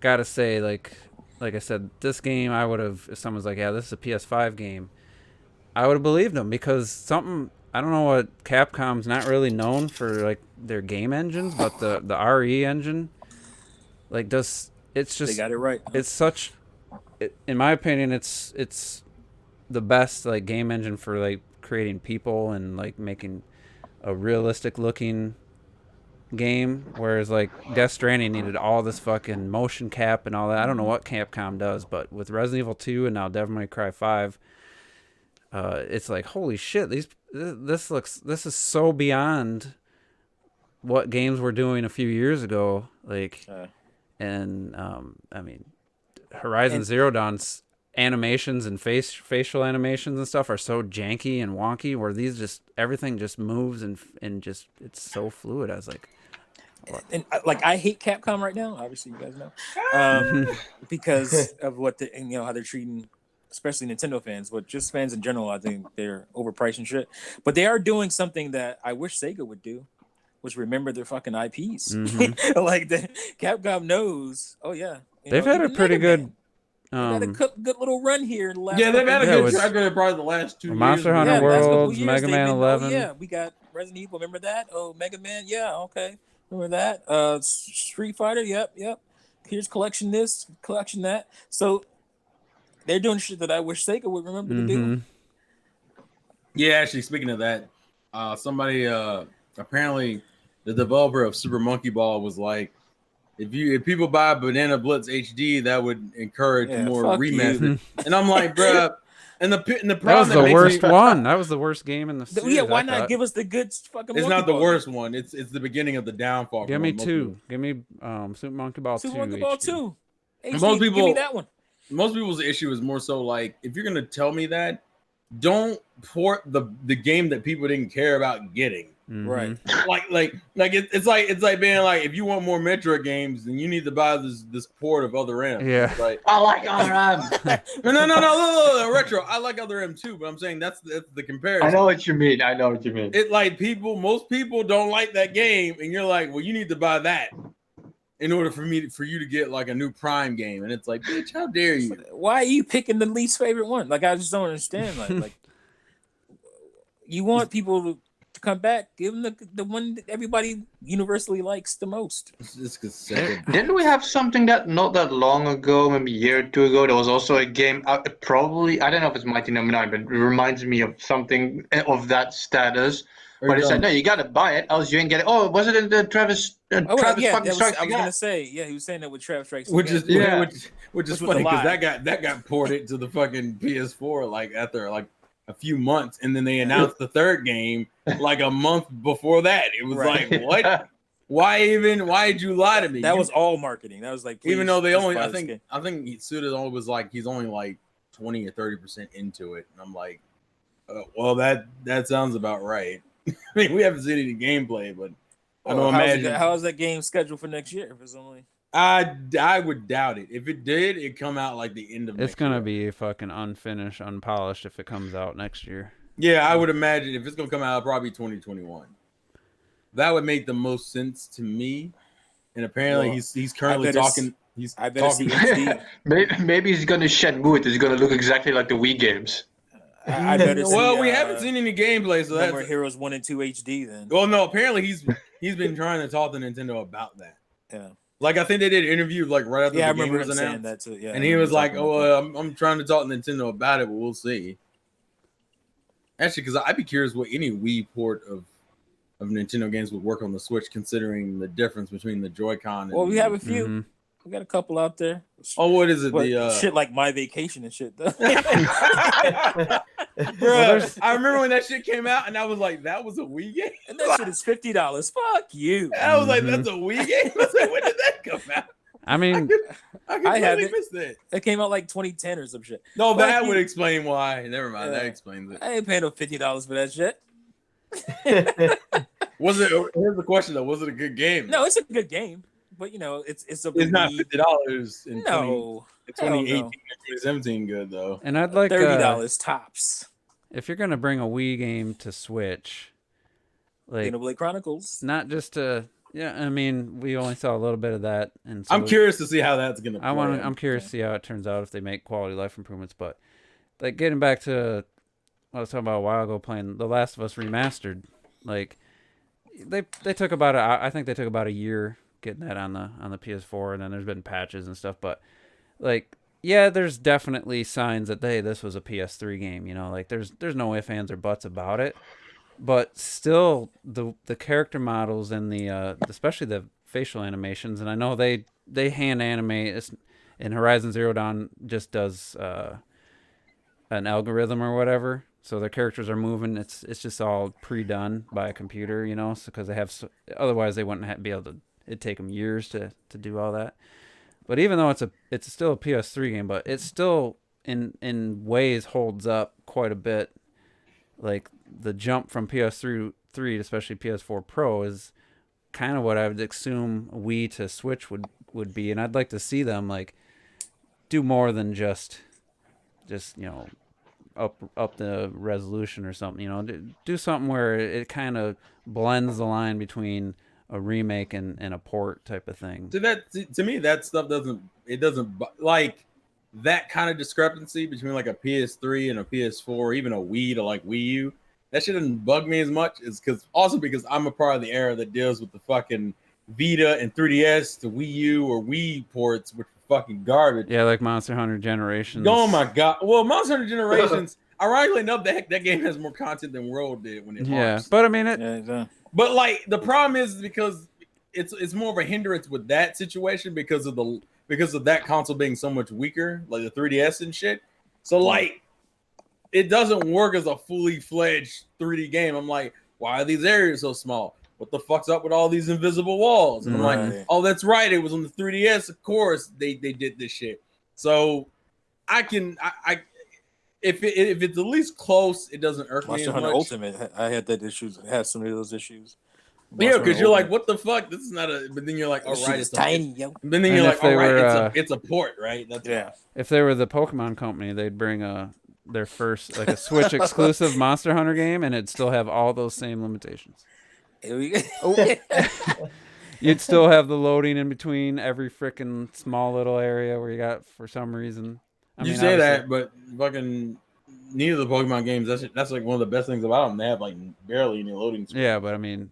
That was just a specific Monster Hunter issue that I think they probably wouldn't carry over to if they made a full-fledged, like built from the ground up Switch Monster Hunter game that's not a port of Worlds.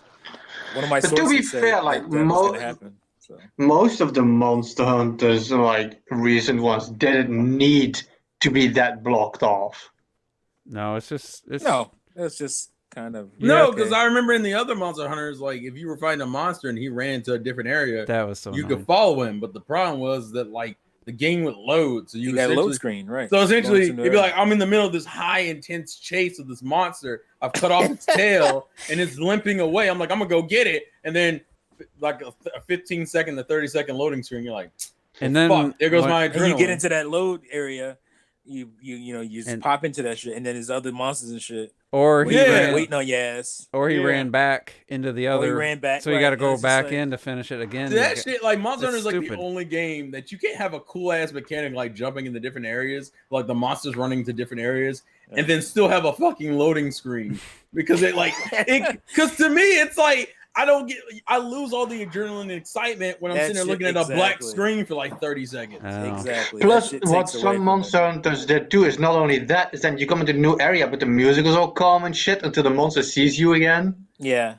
So it's like you're in this high intensity music Again. Then you jump into a loading screen and you have to wait 5 seconds for the monster to see you again. And I'm like, we call that Monster Hunter jank.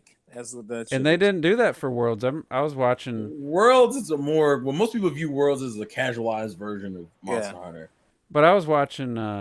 It's not bad. I'm just saying, like, YouTuber play. Yeah, it's for more, And he's like, this one monster just came in and ate the other one, and then he was fighting one, and then this giant like dragon thing came in, and there was like 3 like major enemies all. Then they're fighting, they're attacking each other, and they're doing all this crazy stuff. And it's like, man, I mean, Capcom again.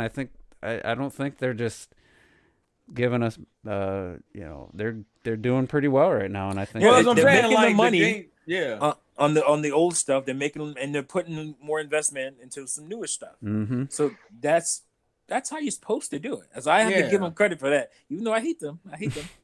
I have to give them credit. They've been better these last 2 years. It's still, I mean, then they do all this good stuff, and then they're still just constantly re-releasing all their Resident Evil games. Oh, dude, you just reminded me of something Capcom recently announced that pissed me the fuck off. And then there's a new something coming out where you have to download a couple games. The thing I was going to refer to is that we are getting Devil May Cry 3 on the Switch. But here's the kicker. On top of the fact that it's obviously overpriced, because of course it is, they're releasing a triple pack, but only in Japan. Oh, really? Yeah, in Japan again. Yeah, so it's like, what the fuck? Why? But the triple pack has downloads even in Japan. And it makes me mad because it's like, bro, you only got 2 games left. You have 4 and 5. I doubt we're gonna get 5 anytime soon. Why not just? Oh, that was the other thing. People already told me there's already a trilogy out, so why didn't you just port the trilogy over instead of doing this? Here comes 1. Yeah, I have the trilogy on PS3. Yeah, and it was like, what the fuck? Why didn't you just port the trilogy? Why did you do this long-winded shit and then give us the trilogy, but it's not worldwide? It's only fucking. Well, some people were like, "Oh, I don't need 2 because that's not a good." Oh, one. I've heard 2 is pretty bad. Yeah, so it is, and some people didn't care when they announced the way they did, but that's not the point. That's my issue. I mean, even the bad one, you still want that package. I'd rather have it as a trilogy than you make me buy it individually. What did they call the one, Devil May Cry 1 on the Switch? Because to me, it just looked like a virtual console version of the game. It don't look like they did anything to it. Oh no, it's literally like it's like a port. I think that's literally is. Yeah, I think it may be from the PS3 version. It does not. Yeah, look, it's a PS3 version. Yeah. I mean, it doesn't. I mean, to me, it just looks like what was it, PS2 game when it first came out? Yeah, it doesn't look that great in the HD collection on PS3. No. Like And they're charging $30 for one game that basically is just a port of the PS2 game with minimal improvements. This is why people would have been like, Capcom. That's the reason why I said, like, if you're gonna do it, just fucking just give us the trilogy. At least then I can justify. Then you can say that. Yeah, it's fine. Like, but don't the trilogy charge should me. Be a $40 game. It should be a $40. Yeah, tops. So I don't understand the weird Capcom relationship with Nintendo, because to me it hasn't really, like, even the shit with Street Fighter where they had like that trilogy. No, not that trilogy. That fucking like that pack of all the arcade games that came out. Now the Switch got that version, but it was like, why release 2? Just 2 by itself, and then from what I heard from fighting game players, they were like, it's the mediocre version of 2. So it was like, did Devil May Cry have tank controls, the original game? Because it looks like Resident Evil camera angles. Don't remember. It looks like it in this clip I'm watching. It might. I didn't know it had the alternating camera. Like it's not a full 3D game either.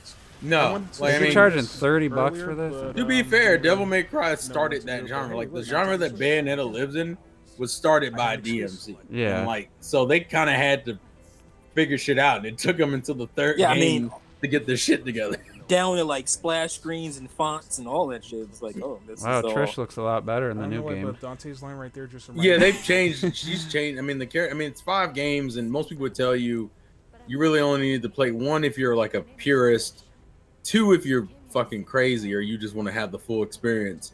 But most people say 3 and 4 are the better games. The problem with I have 4, by the way. I've never. It's still sealed. I got it out of. I heard double pack with a Lost Planet or whatever. Most people say 4 isn't finished, but it's in the sense that like 4 is like short. Like obviously they didn't have enough time to fill with all a bunch of content. Like I heard 4 is good. They just didn't have enough game for you to use all the mechanics and shit in. Yeah, this looks like. I mean, if this has Resident Evil style tank controls, but trying to be an action, like this does not look like a game I want to play. This watching Devil May Cry 1 gameplay, but maybe if you grew up with it, it's fun. But it just he gets to the certain spot on the screen and the camera angle just cuts to in the old Resident Evil style. As soon as he gets to halfway through the room, it switches to a different angle, and you're trying to fight something like. Well, fucking when did Devil May? Oh, Devil May Cry came out 2001. I forgot. Yeah, I mean it's. Yeah. It's so I was like, I don't think I mean, to me, 20 years ago. just looking at this, I don't think this doesn't look like it's aged very well compared to what we have now. It hasn't. Most people. No, it did. And gameplay wise, even like controls look trash. Controls wise, that's what I meant, not gameplay, but controls wise. I haven't really found that much. You know, it's like you're playing an old game.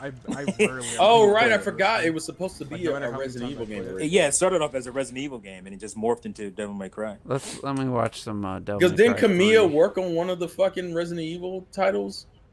Was it Code Veronica? Is that him? I think that's what it was, and then that's what ended up happening. Like they said, well, fuck it, this is way too different to be a Resident Evil. Yeah, it was so type. different. They were like, this has to be a new game. So they just said, screw it, just go ahead and put just make it your own thing, and that's let's what it turned see what into. Devil May Cry 3 gameplay looks like after you watch this trailer. This is a really low quality fucking. Well, this is probably bad upload. from like. It's a PS3 version. Yeah, the PS3 version. So this is. All right, so cutscenes. Dante with this walking Nero. with no shirt on. That's not Nero was in 4, I thought. According to what? No, but Nero's also in the other game. Is he? He's not in every game. I think. I thought by the recap it sounded like Nero came in 4, but. Nah, Nero was. I think Nero was playable in 4. It's like N64 texture work. Yeah, but I think a lot of people. But you can see the Bayonetta influence. This is a PS3 HD collection. This ain't no fucking HD. Unless well, I it's mean, just to be fair, a lot of games. To be fair, a lot of games of the PS3 were HD. It's a stretched image with some, maybe some sharpening, but that's basically it. Yeah, Nero's in 4 and 5, by the way, according to Lightning. He's only in 4 and 5. Yeah, okay. According to the recap, he came in 4. They didn't mention him till.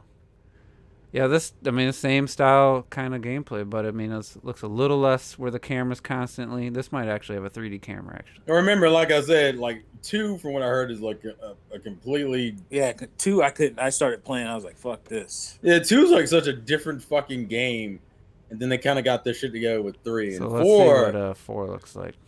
4 looks fucking great. I have this fucking game. I just never played it. 4, I remember looking really good.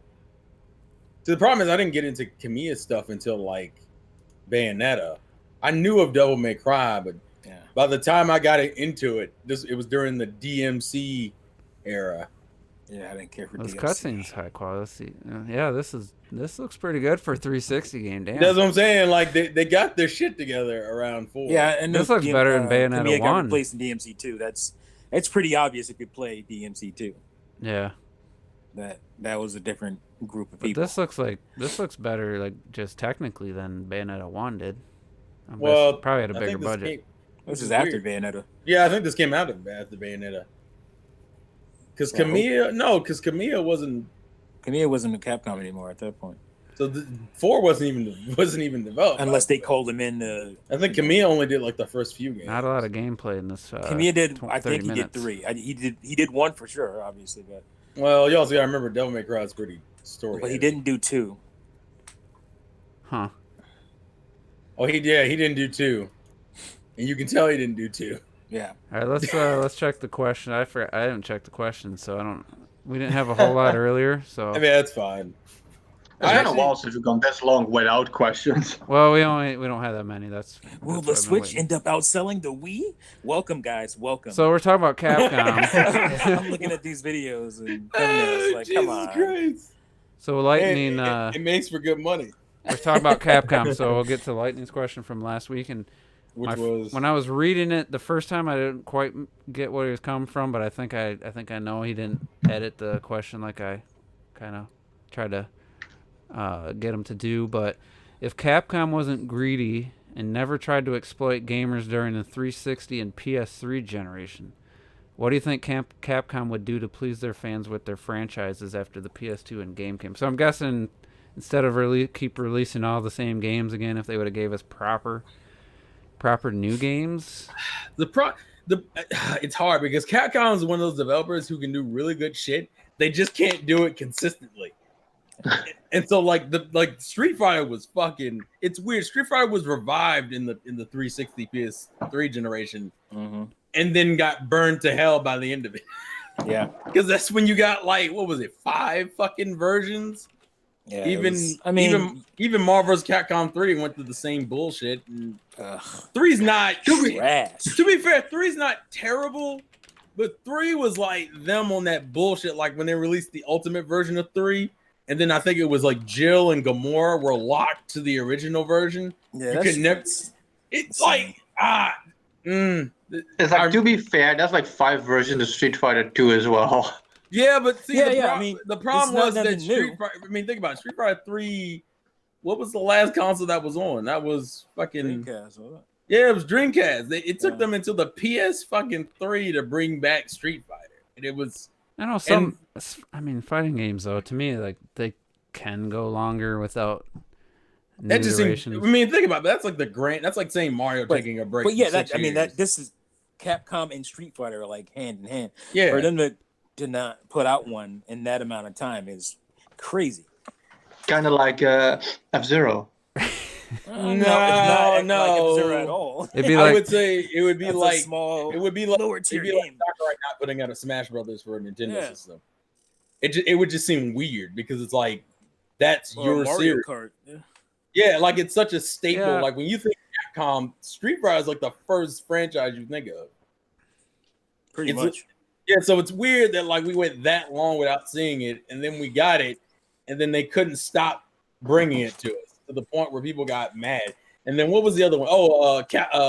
Street Fighter versus Tekken, or wasn't it? Or was it Tekken versus Street Fighter? Tekken versus Street Fighter. That whole fucking debacle where that was oh boy, they were supposed to release like 2 versions of that game. It was Street like, Fighter EX. Yeah, and like trash.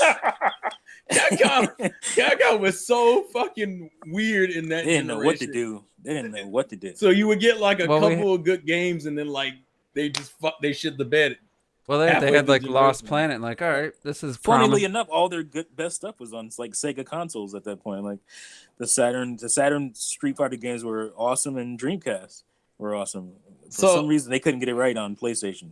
So if the gist of the question is what would have, I don't honestly. I thought I kind of got it, but I like, really don't know what they're saying. They're saying if Capcom hadn't shit the bed during the 360, but what would they do to please their fans? And that would imply. I don't know other than make good games and sequels. I mean, that means we wouldn't have 3 versions of Street Fighter 4. We wouldn't have multiple versions of Marvel's Capcom. But and they still do that now with Street Fighter. Yeah. Like 5 is like that. 5 actually they just announced a championship edition of 5 like a month ago or a few weeks ago. Yeah, in the era of fucking DLC where you could just patch down. Oh, they were like the most. They still put out fucking. It was stupid. But I mean, they had some new franchises. Like I keep trying to say, Lost Planet was promising, but then by the 3rd game, it was just. Oh, it was bad. To me, it also Capcom kind of suffered what Sony suffers from, with that whole let's steamroll the fuck out of a franchise in one generation instead of giving it some time to like marinate. That was my issue. Because I mean, what was that? The 6th gen? Yeah, that generation just destroyed a lot of people. Yeah. Like a lot Yeah, of a lot of companies companies did not. Well, they put out did not Okami adjust well. on the end of the PS2's life, and then they remade it for the it didn't Wii. sell well, and I always put it on the Wii, and it's just like, you know, And Okami was fun. Well, a lot of Capcom's old franchises died because of the whole Platinum Games split happened around that time. So like Beautiful Joe went into the hell. I mean, I didn't love Beautiful Joe. I mean, they lost a lot of their guys. They lost Inafune. They lost. Obviously, they lost Kamiya and his group. Because fucking Mega Man died for a while. Right. Like Mega Man was. You got those weird. You got the DS spinoffs, but you didn't get like a mainline Mega Man game until like 2010 and 11. It was like the who did 9 and on the goddamn Wii. Yeah, on the Wii, and it was like, what? Where the fuck did this come from? Did they do Ghouls and Ghosts or whatever? Ghosts. That was Did they do one since the Super NES version? No, I don't think there has been one. I mean, those games weren't fun to me. They keep bringing, and then you had Phoenix. Well, Wright. if you want to count Maximo, because that's kind of. I guess that was supposed to be like the new version of like a revival of it. Yeah, a revival. Yeah. What they and I guess the only other franchise you had was Phoenix Wright, which they could have did a sequel to. They could have did a sequel to Killer Number 7 or whatever. Just kidding. Yeah. What was that other one? I thought that was Suda. Killer 7. Yeah. I don't know.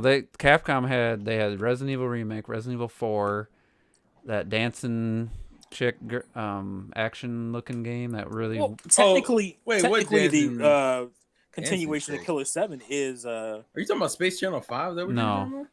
It's part of the Capcom 5 for the GameCube. What am I trying to say? Is we just said it. No More Heroes. That's kind of the continuation of Killer 7. Yeah.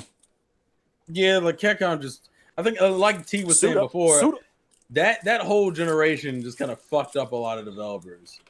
Yeah, it did. There aren't that many of them. Because didn't they do Zack and Wiki?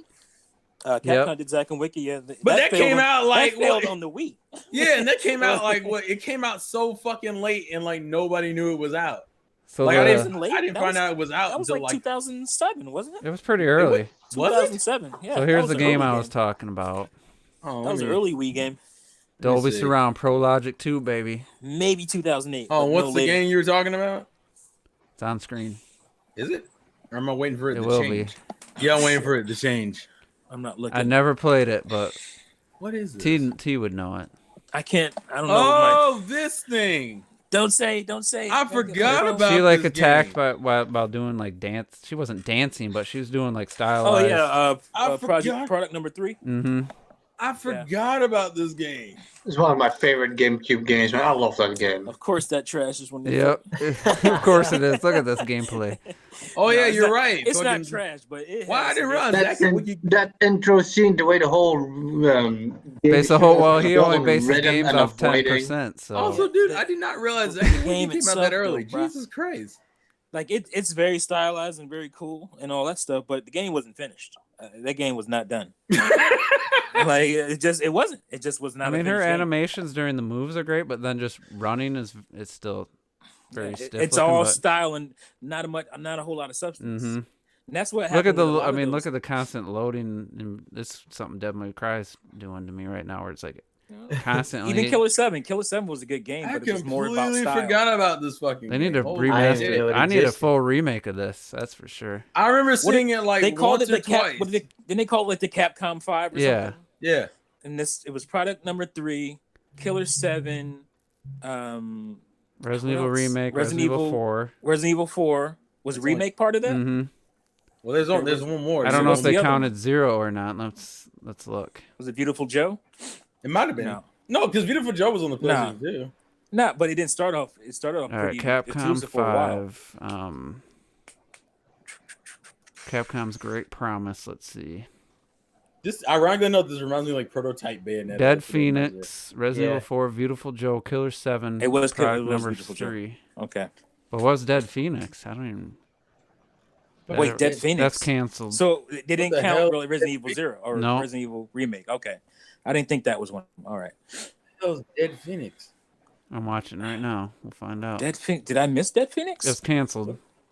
What is? Oh, it looks it was like, canceled. Oh, it was canned. He's That's right. the That's guy right. with Now I remember. wings. It almost looks like Panzer Dragon. I feel bad because Beautiful Yeah. Joe is dead, and I feel like the successor we got to that was Wonderful 101. Yeah. Beautiful And Joe. I that's- mean, that that's was dead too. Beautiful Joe is hard. It was a I better went back game and than played all. it. Oh, it's Like, tough. Yeah. But I almost feel like that was a little bit style over substance as well. Just in not totally, but they definitely. It needed to be easier to get. Yeah, if you It was take way- away it its- was too it was hard considering what definitely it hard. was. If you take away its like the cool factor, it was just kind of a frustrating game in my I went back opinion. and played it. I Can shit couldn't- it go baby? Well, it's Bro, I went frustrating back- because it was hard. I went back like a few years ago to go play it. I think because I had it on the brain, and I fucking couldn't even get past like the first like 2 levels. Yeah, I had the DS version. I think I got stuck on It's second or fucking. third I boss. don't remember it being that fucking hard, but Oh, it's hard. I remember it being hard. Jesus Christ. And All then we right, got so, 141 and that game didn't come out. And that game Dave97 wants to know your favorite game from each PlayStation home console. So I'll go with mine's easy. Mine's fast. PS1, Warhawk. PS2, Shadow of the Colossus. PS3, The Last of Us. PS4 would be. Fuck. Does that have to be exclusive? I'm Yeah, I gonna don't say- count Square shit. Like I'm gonna feel like count you gotta- exclusive, so I'm gonna say I'll say PS4 will 'Cause- be God of War. Shit. I guess you have to. I mean, because If it, I see. Square games. I don't have nothing. If they were really exclusive to PlayStation that 1. console at the time, I'd say I'd count it. Well, for me, Right, I it was mean, exclusive, so for me, like, I mean, I'm severely lacking on the PS1, and Yeah, I PS3, can't even think of a fucking game. and PS3 kind of. Well, kind of. Really? I guess not really. PS1 again, like, I have a huge lineup that I want to pick up that I don't have, you know. But I guess the only one that I've really played that I've loved a lot was the Mortal Kombat trilogy. I know it's not exclusive, but like, or Well, is it? Then you're not. No, it's No, not. it was on the It's- N64. Mortal Kombat trilogy is on freaking N64 and Oh, Yeah, but it was like PlayStation 1. Saturn. I didn't own one until Maybe way it's on later, Saturn. and then I only It's on Saturn. had one game for that. Yeah, it's on Parasite Saturn Eve. too. So that's super not exclusive. It's I have one. I Robert, guess you I'll don't have a I would PS3? do. I do Parappa Alright, the Terrell. Rapper. Mortal ooh. Kombat was never exclusive when it came to, unless it came to Wii U. I thought maybe it was just a. Yeah, Mortal Kombat literally has been on most consoles. Yeah, All right, I just Terrell, you figured got it your was a list? trilogy. I said Sorry, PS1. go ahead, Terrell, sorry. It's probably Parappa the Rapper because I can't. True, I didn't play true. a lot on PS1. I can't think of much. PS2, it's not technically Sony, but it is exclusive to PlayStation 2, and that's Kingdom Hearts 2. PlayStation 3, fuck, I can't. The games I played on that were primarily multiplayer. Son of a bitch. I guess, and then PlayStation 4 would be Spider-Man. I got to come back to PS3 though. And if it wasn't a PlayStation exclusive, my favorite game on the PS4 that I own is Resident Evil 2. So Well, I'll But say if I was gonna go with my favorite game on the PlayStation 3 that technically is a multiplayer, it's probably Sonic Generations. Not only is it a multiplayer, but there's also a remake from. Who's next? I'm trying to think of Robert's trying to come up PS2. with. Well, I know PS3 is Last of Us, even though I played it on PS4. I mean it's a remaster on PS4. I just say I'd call it a PS3, you know. And then PS4 is tough because I'm kind of juggling Infamous. between a few games, but I'd probably say Uncharted 4, probably Uncharted 4. All right. And then I'd have to think of PS2 for a little I'd bit. put Lost Legacy ahead of Uncharted 4, but that's just me. I have to play it, so I don't know. All right, so PS1 Xenogears, PS2 Xenosaga, PS.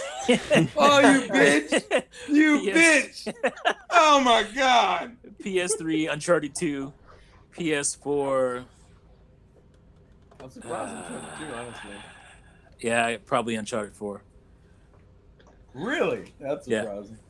PS2 is funny because I have a lot of games for PS2, but I can't quite pin one. I didn't down, play. like, See, the can't problem is believe I was a Nintendo kid, so like a majority of the games I own for PlayStation consoles are third-party titles, except for like the few exclusives. That's the thing. It was a lot of third party for me, so I don't know. Sony was never my third party system until the PS4. Really? I If never it was bought a always third black, party. I bought my third party game on GameCube, so Really? Okay. yeah, I only I bought just exclusives on don't. PS2. I think for me it's like out of nowhere asking me like best PlayStation game is hard because it's for Nintendo. I always think about it. Even for Sega, you know, I often think about it. But for PlayStation, I never think about it a lot. So it's probably might change a lot. For me, and the PlayStation One has to be Bloody Roar. It's one of my favorite fighting games ever. And after 16 years, I want my goddamn next game. It's been 16 years. You'll never get it. That shit ain't coming. I would put on PlayStation 2, it's Final Fantasy X. It's still one of my favorite Final Fantasies.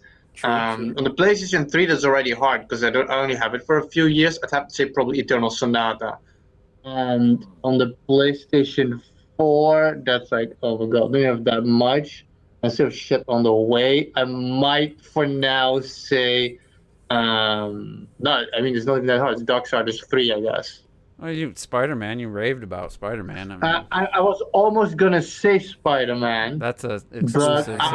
that's why I say I can't on the fly decide this. It's really fucking hard. I mean, So you my made it mind sound goes like one of the best games of all time. So. Spider-Man, good enough not to vote for him.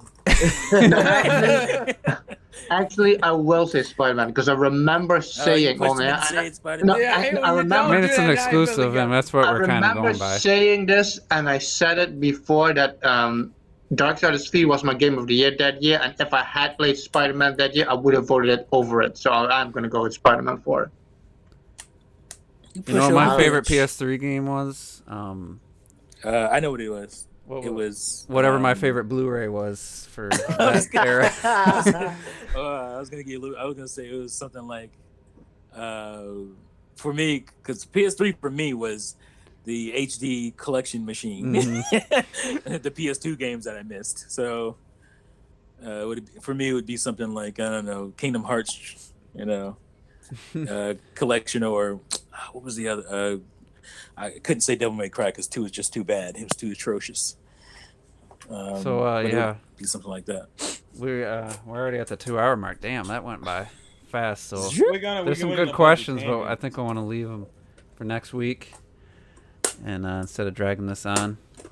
But there's something to think about next week. Has to do with arcade machines, so you might want to have that. Maybe think about that over the course of the week. So anyway, this one flew by. I don't know. Didn't seem like I was expecting it to be like 8:20, maybe 8:30 when I just looked at the clock. It's fucking 9:00. So yeah, we'll wrap this up. Thanks everybody for tuning in again, and glad we didn't have many more questions because we just went on and on about all the other shit we were talking about. So, but thanks. Which always happens. Yeah, but been getting to them quicker in the last few weeks just because I didn't really feel like there was as much to talk about. But this time it just was flowing. So. Let's talking motherfuckers, man. We all I know. Sometimes T and I, everyone else leaves, we start talking movies. Next thing I know, it's fucking 11:30. I'm like, Jesus.